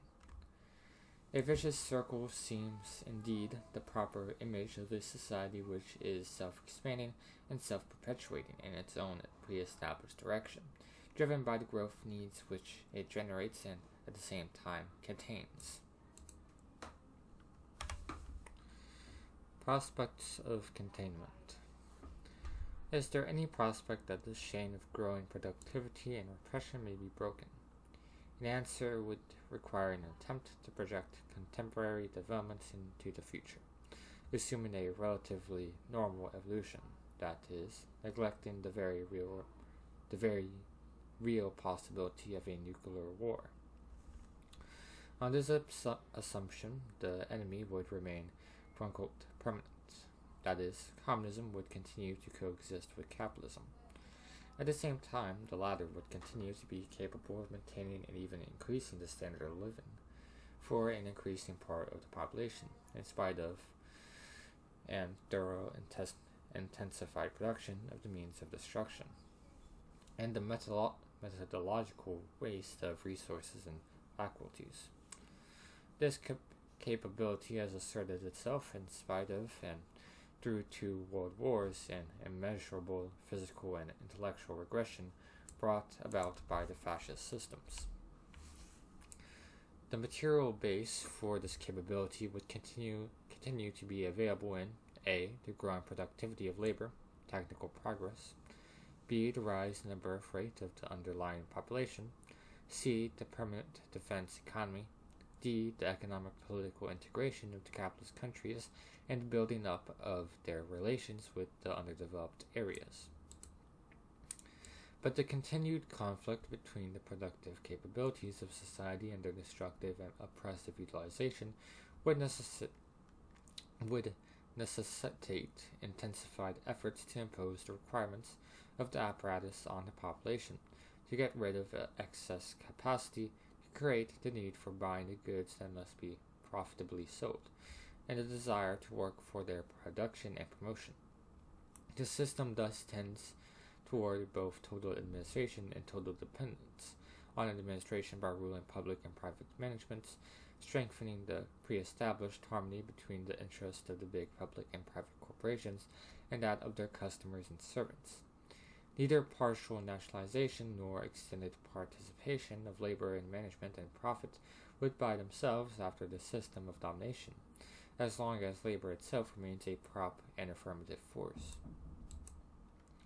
There are centrifugal tendencies from within and from without. One of them is inherent in technical progress itself, namely automation. I suggested that expanding automation is more than quantitative growth of mechanization, that is, a change in the character of the basic productive forces. Footnote 26. See page 27. Continuing. It seems that automation to the limits of technical possibility is incompatible with a society based on the private exploitation of human labor power in the processes of production. Almost a century before automation became a reality, Marx envisaged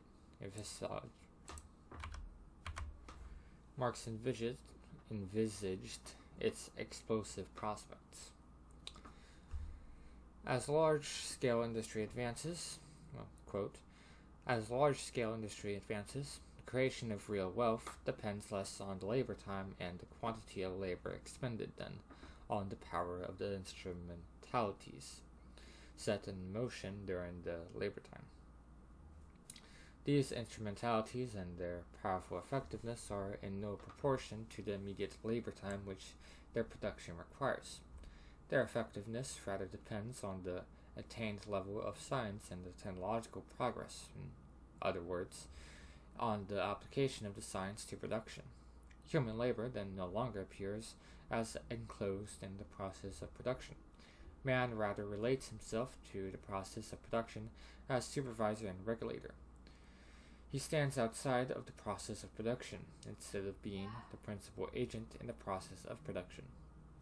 In this transformation, the great pillar of production and wealth is no longer the immediate labor performed by man himself, nor his labor time, but the appropriation of his own universal productivity, i.e., his knowledge and his mastery of nature through his societal existence, in one word, the development of the societal individual.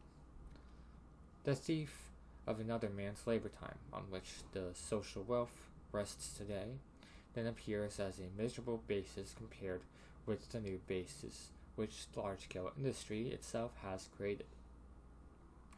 As soon as human labor, in its immediate form, has ceased to be the great source of wealth, labor time will cease, and must of necessity cease to be the measure of wealth, and the exchange value must of necessity cease to be the measure of use value. The surplus labor of the mass of the population has thus ceased to be the condition for the development of social wealth, and the idleness of the few has ceased to be the condition for the development of the universal intellectual faculties of man. The mode of production which rests on the exchange value thus collapses. Footnote 27. Karl Marx, Grundriss, Die Kritik der politischen Ökonomie, Berlin, Deutsche Verlag, 1953, page 592. See also page 596, my translation. Continuing. Automation indeed appears to be the great catalyst of advanced industrial society. It is an explosive or non-explosive catalyst in the material base of qualitative change, the technical instrument of the turn from quantity to quality. For the social process of automation expresses the transformation, or rather transubstantiation of labor power, in which the latter, separated from the individual, becomes an independent producing object and thus a subject itself. Automation, once it became the process of material production, would revolutionize the whole society. The reification of human labor power, driven to perfection, would shatter the refined form by cutting the chain that ties the individual to the machinery, the mechanism through which his own labor enslaves him. Complete automation in the realm of necessity would open the dimension of free time as the one in which man's private and societal existence would constitute itself. This would be the historical transcendence toward a new civilization. At the present stage of advanced capitalism, organized labor rightly opposes automation without compensating employment. It insists on the extensive utilization of human labor power in material production and thus opposes technical progress. However, in doing so, it also opposes the more efficient utilization of capital. It hampers intensified efforts to raise the productivity of labor. In other words, continued arrest of automation may weaken the competitive national and international position of capital, cause a long-range depression, and consequently reactivate the conflict of class interests. This possibility becomes more realistic as the contest between capitalism and communism shifts from the military to the social and economic field. By the power of the total administration, automation in the Soviet system can proceed more rapidly once a certain technical level has been attained. This threat to its competitive international position would compel the Western world to accelerate rationalization of the productive process. Such rationalization encounters stiff resistance on the part of labor, but resistance which is not accompanied by political radicalization. In the United States, at least, the leadership of labor in its aims and means does not go beyond the framework common to the national and group interest, with the latter submitting or subjected to the former. These centrifugal forces are still manageable within this framework. Here, too, the declining proportion of human labor power in the productive process means a decline in political power of the opposition. In view of the increasing weight of the white-collar element in this process, political radicalization would have to be accompanied by the emergence of an independent political consciousness and action among the white-collar groups, a rather unlikely development in advanced industrial society. The stepped-up drive to organize the growing white-collar element in the industrial unions, footnote 28, automation and major technological change, citation, page 11. And footnote continuing, if successful at all, may result in a growth of trade union consciousness of these groups, but hardly in their political radicalization. Quote, politically, the presence of more white-collar workers in labor unions will give liberal and labor spokesmen a chance more truthfully to identify the interests of labor with those of the community as a whole. The mass base of labor as a pressure group will be further extended, and labor spokesmen will inevitably be involved in more far-reaching bargains over the national political economy. End quote. Footnote 29. C. Wright Mills, White Collar, New York, Oxford University Press, 1956, page 319. Continuing. Under these circumstances, the prospects for a streamlined containment of the centrifugal tendencies depend primarily on the ability of the vested interests to adjust themselves and their economy to the requirements of the welfare state. Vastly increased government spending and the direction planning on a national and international scope, an enlarged foreign aid program, comprehensive social security, public works on a grand scale, perhaps even partial nationalization, belong to these requirements. Footnote 30. In the less advanced capitalist countries where strong segments of the militant labor movement are still alive, France, Italy, their force is pitted against that of accelerated technological and political rationalization in authoritarian form. The exigencies of the international contest are likely to strengthen the latter and to make for adoption of the alliance with the predominant tendencies in the most advanced industrial areas. Continuing. I believe that the dominant interests will gradually and hesitantly accept these requirements and entrust their prerogatives to a more effective power. Turning now to the prospects for the containment of social change in the other system of industrial civilization in Soviet society, footnote 31. For the following, see my Soviet Marxism, New York, Columbia University Press, 1958. The discussion is from the outset confronted with a double incomparability. A, Chronologically, Soviet society is at an earlier stage of industrialization, with large sectors still at the pre-technological stage, and b. Structurally, its economic and its political institutions are essentially different: total nationalization and dictatorship. The interconnection between the two aspects aggravates the difficulties of the analysis. The historical backwardness not only enables but compels Soviet industrialization to proceed without planned waste and obsolescence, without the restrictions on productivity imposed by the interests of private profit, and with planned satisfaction of still unfulfilled vital needs after, and perhaps even simultaneously with the priorities of military and political needs. Is this greater rationality of industrialization only the token and advantage of historical backwardness, likely to disappear once the advanced level is reached?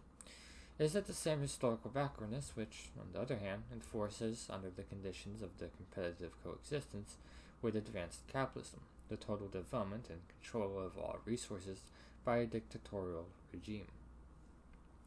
And after having attained the goal of quote-unquote catching up and overtaking, would Soviet society then be able to liberalize the totalitarian controls to the point where qualitative change could take place? The argument from historical backwardness, according to which liberation must, under the prevailing conditions of material and intellectual immaturity, necessarily be the work of force and administration, is not only the core of Soviet Marxism, but also that of the theoreticians of quote-unquote educational dictatorship, from Plato to Rousseau. It is easily ridiculed, but hard to refute because it has the merit to acknowledge, without much hypocrisy, the conditions, material and intellectual, which serve to prevent genuine and intelligent self-determination. Moreover, the argument debunks the repressive ideology of freedom, according to which human liberty can blossom forth in a life of toil, poverty, and stupidity. Indeed, society must first create the material prerequisites of freedom for all its members before it can be a free society. It must first create the wealth before being able to distribute it according to the freely developed needs of the individual. It must first enable its slaves to learn and see and think before they know what is going on and what they themselves can do to change it. And to the degree to which the slaves have been preconditioned to exist as slaves and be content in that role, their liberation necessarily appears to come from without and from above. They must be, quote-unquote, forced to be free, to, quote-unquote, see objects as they are and sometimes as they ought to appear. They must be shown the, quote, good road, end quote, they are in search of. Footnote 32. Rousseau, The Social Contract, Book 1, Chapter 7, Book 2, Chapter 6. See page 6. But with all its truth, the argument cannot answer the time-honored question: who educates the educators, and where is the proof that they are in possession of, quote-unquote, the good? The question is not invalidated by arguing that it is equally applicable to certain democratic forms of government where the fateful decisions on what is good for the nation are made by elected representatives, or rather endorsed by elected representatives, elected under conditions of effective and freely accepted indoctrination. Still, the only possible excuse, it is weak enough, for educational dictatorship is that the terrible risk which it involves may not be more terrible than the risk which the great liberal as well as the authoritarian societies are taking now, nor may the costs be much higher. However, the dialectical logic insists against the language of brute facts and ideology, that the slaves must be free for their liberation before they can become free, and that the end must be operative in the means to attain it. Marx's proposition that the liberation of the working class must be the action of the working class itself states this a priori socialism must become reality with the first act of the revolution, because it must already be in the consciousness and actions of those who carried the revolution. True, there is a quote-unquote first phase of socialist construction during which the new society is, quote, still stamped with the birthmarks of the old society from whose womb it emerges, end quote. Footnote 33. Marx, Critique of the Gotham Program. In Marx and Engels' Selected Works, Moscow Foreign Languages, Publishing House, 1958, Volume 2, page 23. But the qualitative change from the old to the new society occurred when this phase began. According to Marx, the quote-unquote second phase is literally constituted in the first phase. The qualitatively new mode of life generated by the new mode of production appears in the socialist revolution, which is the end and at the end of the capitalist system.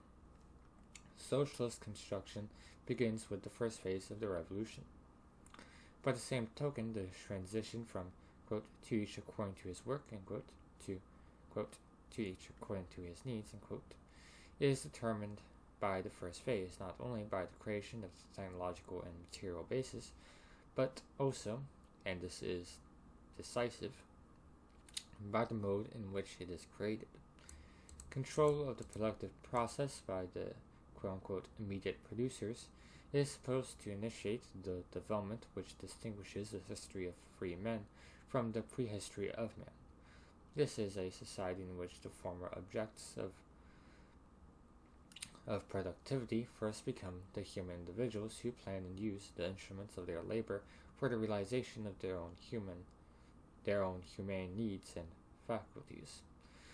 For the first time in history, men would act freely and collectively under and against the necessity which limits their freedom and their humanity. Therefore, all repression imposed by necessity would be truly self-imposed necessity. In contrast to this conception, the actual development in present-day communist society postpones, or is compelled to postpone by the international situation, the qualitative change to the second phase, and the transition from capitalism to socialism appears, in spite of the revolution, still as quantitative change. The enslavement of man by the instruments of his labor continues in a highly rationalized and vastly efficient and promising form. The situation of hostile coexistence may explain the terroristic features of Stalinist industrialization, but it also set in motion the forces which tend to perpetrate technical progress as the instruments of domination. The means prejudice the end. Again, assuming that no nuclear warfare or other catastrophe cuts off its development, technical progress would make for continued increase in the standard of living and for continued liberalization of controls. The nationalized economy could exploit the productivity of labor and capital without structural resistance. Footnote 34. On the difference between built-in and manageable resistance, see My Soviet Marxism, citation page 109. Continuing, while considerably reducing working hours and augmenting the comforts of life. And it could accomplish all this without abandoning the hold of total administration over the people. There is no reason to assume that technical progress plus nationalization will make for automatic liberation and release of the negating forces. On the contrary, the contradiction between the growing productive forces and their enslaving organization, openly admitted as a feature of Soviet socialist development even by Stalin. Footnote 35. Quote, economic problems of socialism in the USSR, quote, 1952, in Louis Creliou, the edition Current Soviet Policies, New York, F.A. Prager, 1953, page 5, 11, and 14. Continuing. is likely to flatten out rather than to aggravate. The more the rulers are capable of delivering the goods of consumption, the more firmly will the underlying population be tied to the various ruling bureaucracies. But while these prospects for the containment of qualitative change in the Soviet system seem to be parallel to those in advanced capitalist society, the socialist base of production introduces a decisive difference. In the Soviet system, the organization of the productive process certainly separates the quote-unquote immediate producers, the laborers, from control over the means of production and thus makes for class distinctions at the very base of the system. This separation was established by political decision and power over the brief quote-unquote heroic period of the Bolshevik Revolution, and has been perpetuated ever since. And yet it is not the motor of the productive process itself. It is not built into this process as is the division between capital and labor, derived from private ownership of the means of production. Consequently, the ruling strata are themselves separable from the productive process. That is, they are replaceable without exploding the basic institutions of society. This is the half-truth in the Soviet Marxist thesis that the prevailing contradictions between the quote, lagging production relations and the character of the productive forces end quote, can be resolved without explosion, and that conformity between the two factors can occur through gradual change, quote unquote. Footnote 36. Same source, page 14. The other half of the truth is that quantitative change would still have to turn into qualitative change, into the disappearance of the state, the party, the plan, etc., as independent powers superimpose on the individuals. Inasmuch as this change would leave the material base of society, the nationalized productive process, intact, it would be confined to a political revolution. If it could lead to self-determination at the very base of human existence, namely in the dimension of necessary labor, it would be the most radical and most complete revolution in history. Distribution of the necessities of life regardless of work performance, reduction of working time to a minimum, universal all-sided education toward exchangeability of functions. These are the preconditions, but not the contents of self-determination. While the creation of these preconditions may still be the result of superimposed administration, their establishment would mean the end of this administration. To be sure, a mature and free industrial society would continue to depend on a division of labor which involves inequality of functions.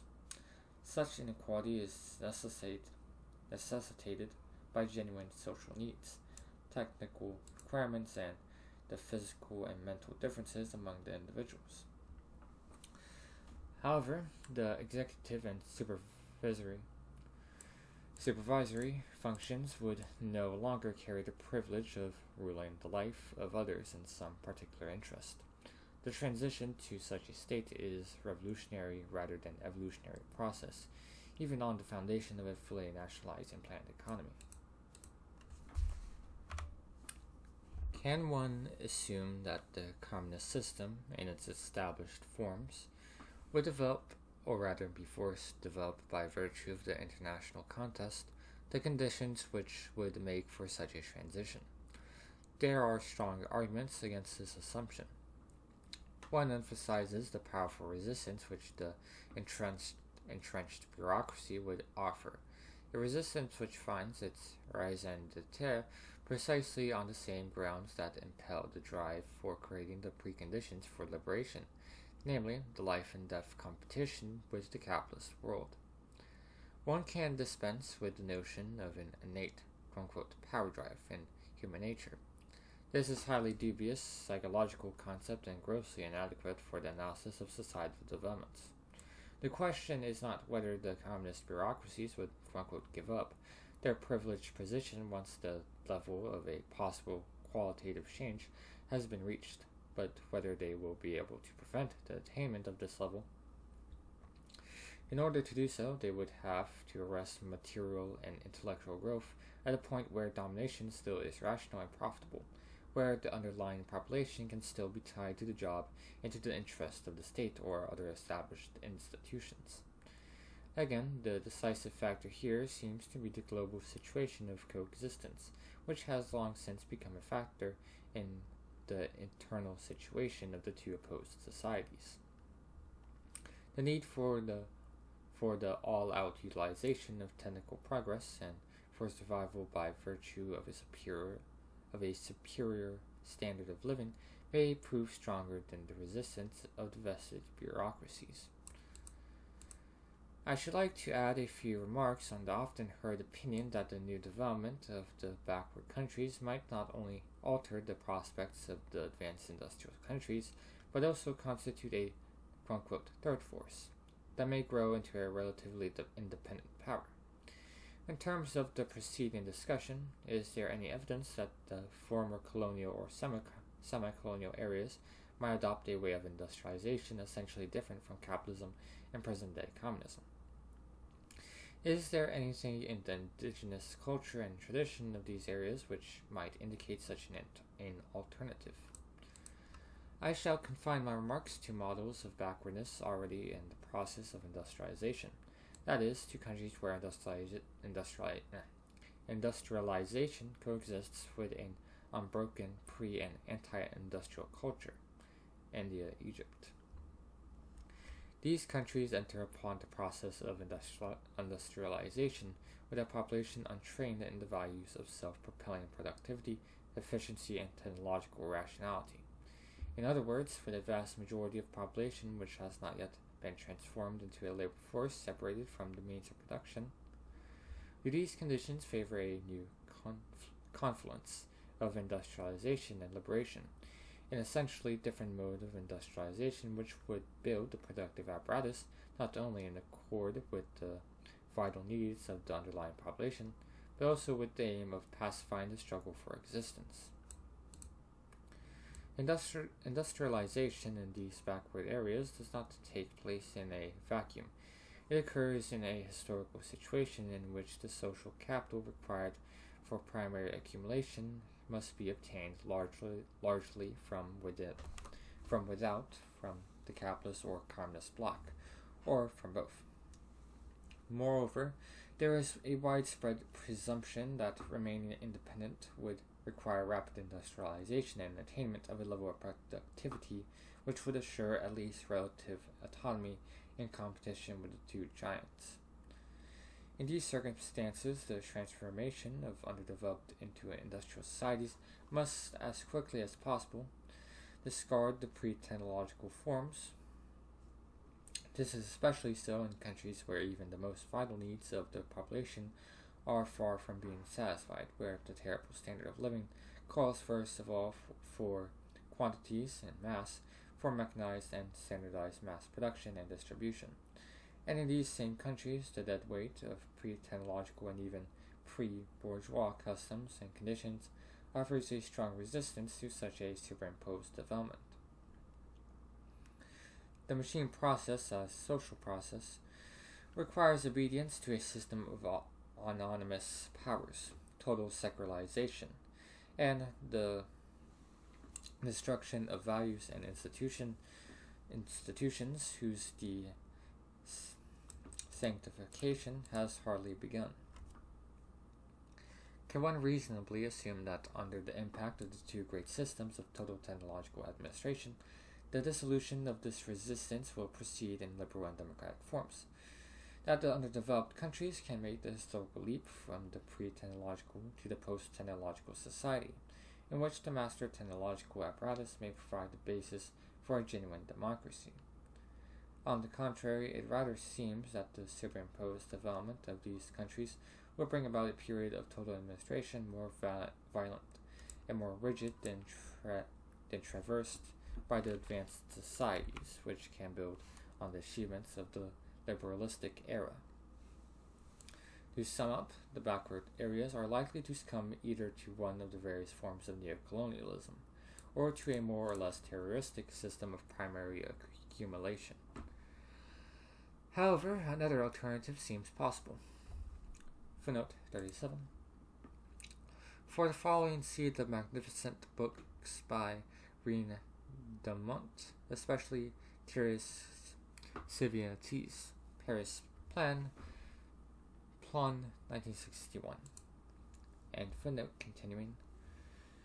If industrialization and the introduction of technology in the backward countries encounter strong resistance from the indigenous and traditional modes of life and labor, a resistance which is not abandoned even at the very tangible prospect of a better and easier life, could this pre-technological tradition itself become the source of progress and industrialization? Such indigenous progress would demand a planned policy which, instead of superimposing technology on their traditional modes of life and labor, would extend and improve them on their own grounds, eliminating the oppressive and exploitative forces, material and religious, which made them incapable of assuring the development of a human existence. Social revolution, agrarian reform, and reduction of overpopulation would be prerequisites, but not industrialization after the pattern of advanced societies. Indigenous progress seems indeed possible in areas where the natural resources, if freed from suppressive encroachment, are still sufficient not only for subsistence but also for a human life. And where they are not, could they not be made sufficient by the gradual and piecemeal aid of technology within the framework of the traditional forms?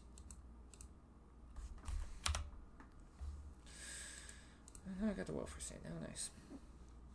The welfare and the welfare state.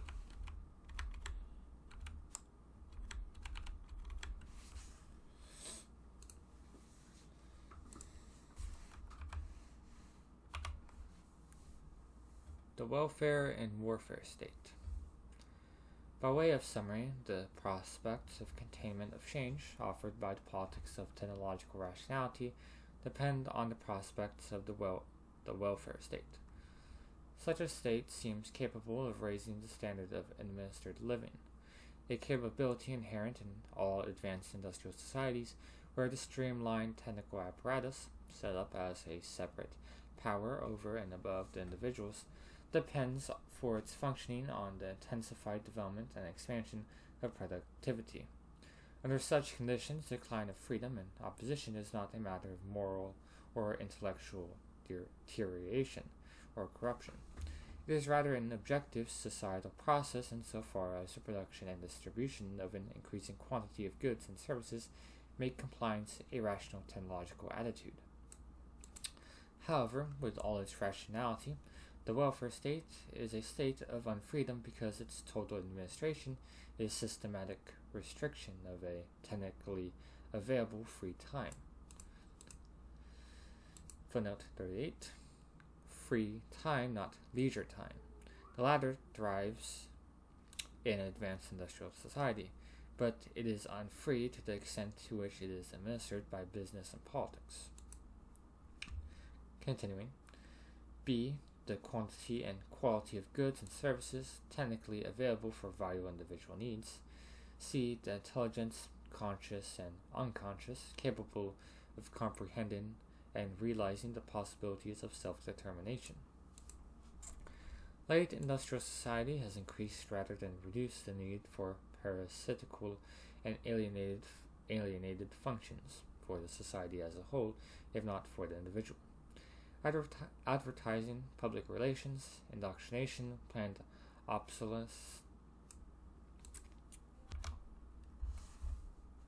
obsolescence are no longer unproductive overhead costs, but rather elements of basic production costs.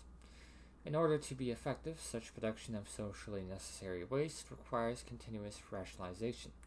The relentless utilization of advanced techniques in science, Consequently, a rise in standard of living is the almost unavoidable byproduct of the politically manipulated industrial society, once a certain level of backwardness has been overcome. The growing productivity of labor creates an increase in surplus product, which, whether privately or centrally appropriated and distributed, allows an increased consumption notwithstanding the increased diversion of productivity. As long as this constellation prevails, it reduces the use value of freedom. There is no reason to insist on self-determination if the administered life is the comfortable and even the quote-unquote good life. This is the rational and material ground for the unification of opposites, for one-dimensional political behavior. On this ground, the transcending political forces within society are arrested, and qualitative change appears possible only as change from without. Rejection of the welfare state on behalf of abstract ideas of freedom is hardly convincing. The loss of the economic and political liberties, which were the real achievement of the preceding 2 centuries, may seem slight damage in a state capable of making the administered life secure and comfortable. Footnote 39. See page 2. Continuing. If the individuals are satisfied to the point of happiness with the goods and services handed down to them by the administration, why should they insist on different institutions for different production of different goods and services? And if the individuals are preconditioned so that the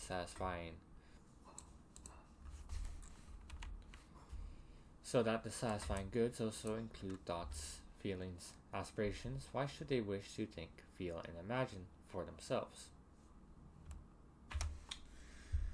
True, the material and mental commodities offered may be bad, wasteful, rubbish, but geist and knowledge are no telling arguments against satisfaction of needs. The critique of welfare state in terms of liberalism and conservatism, with or without the prefix neo, rests for its validity on the existence of the very conditions which the welfare state has surpassed, namely a lower degree of social wealth and technology. The sinister aspects of this critique show forth in the fight against comprehensive social legalization and adequate government expenditures for services other than those of military defense. Denunciation of the oppressive capabilities of the welfare state thus serves to protect the oppressive capabilities of the society prior to the welfare state. At the most advanced stage of capitalism, the society is a system of subdued pluralism in which the competing institutions concur in solidifying the power of the whole over the individual. Still, for the administered individual, pluralistic administration is far better than total administration. One institution might protect him against the other. One organization might mitigate the impact of the other. Possibilities of escape and redress can be calculated. The rule of law, no matter how restricted, is still infinitely safer than rule above without law. However, in view of prevailing tendencies, the question must be raised whether this form of pluralism does not accelerate the destruction of pluralism. Advanced industrial society is indeed a system of countervailing powers, but these forces cancel each other out in a higher unification, in the common interest to defend and extend the established position, to combat the historical alternatives, to contain qualitative change. The countervailing powers do not include those which counter the whole. Footnote 40. For a critical and realistic appraisal of Galbraith's ideological concept, see Erlatham, quote, The Body Politic of the Corporation, end quote, and E.S. Mason, The Corporation in Modern Society, Cambridge, Harvard University Press, 1959, page 223 and 235. Continuing. They tend to make the whole immune against negation from within as well as without. The foreign policy of containment appears as an extension of the domestic policy of containment. the reality of pluralism becomes ideological, deceptive. It seems to extend rather than reduce manipulation and coordination, to promote rather than counteract the fateful integration. Free institutions compete with authoritarian ones in making the enemy a deadly force within the system. And this deadly force stimulates growth and initiative not by virtue of the magnitude and economic impact of the defense sector, but by virtue of the fact that society as a whole becomes a defense society. For the enemy is permanent. He is not in the emergency situation, but in the normal state of affairs. He threatens peace as much as in war, and perhaps more than in war. He is thus being built into the system as a cohesive power. Neither the growing productivity nor the high standard of living depend on the threat from without, but their use for the containment of social change and perpetuation of servitude does. The enemy is the common denominator of all doing and undoing. An enemy is not identical with actual communism or actual capitalism. He is, in both cases, the real specter of liberation.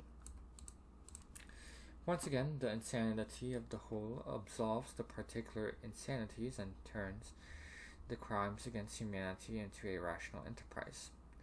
When the people, aptly stimulated by the public and private authorities, prepare for lives of total mobilization, they are sensible not only because of the present enemy, but also because of the investment and employment possibilities in industry and entertainment. Even the most insane calculations are rational. The annihilation of 5 million people is preferable to that of 10 million, 20 million, and so on. It is hopeless to argue that a civilization which justifies its defense by such a calculus proclaims its own end. Under these circumstances, even the existing liberties and escapes fall in place within the organized whole. At this stage of the regimented market, is competition alleviating or intensifying the race for bigger and faster turnover and obsolescence? Are the political parties competing for pacification or for a stronger and more costly armament industry? Is the production of affluence promoting or delaying the satisfaction of still unfulfilled vital needs? If the first alternatives are true, the contemporary form of pluralism would strengthen the potential for the containment of qualitative change and thus prevent, rather than impel, the quote-unquote catastrophe of self-determination. Democracy would appear to be the most efficient system of domination. The image of the welfare state sketched in the preceding paragraphs is that of a historical freak between organized capitalism and socialism, servitude and freedom, totalitarianism and happiness. Its possibility is sufficiently indicated by prevalent tendencies of technical progress and sufficiently threatened by explosive forces. The most powerful, of course, is the danger that preparation for total nuclear war may turn into its realization. The deterrent also serves to deter efforts to eliminate the need for the deterrent. Other factors are at play which may preclude the pleasant juncture of totalitarianism and happiness, manipulation and democracy, heteronomy and autonomy. In short, the perpetuation of the pre-established harmony between organized and spontaneous behavior, preconditioned and free thought, expediency and conviction.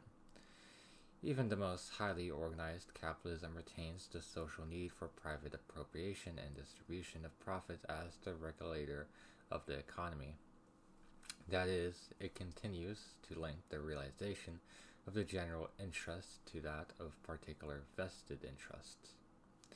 In doing so, it continues to face the conflict between the growing potential of pacifying the struggle for existence and the need for intensifying the struggle, between the progressive, quote-unquote, abolition of labor and the need for preserving labor as a source of profit.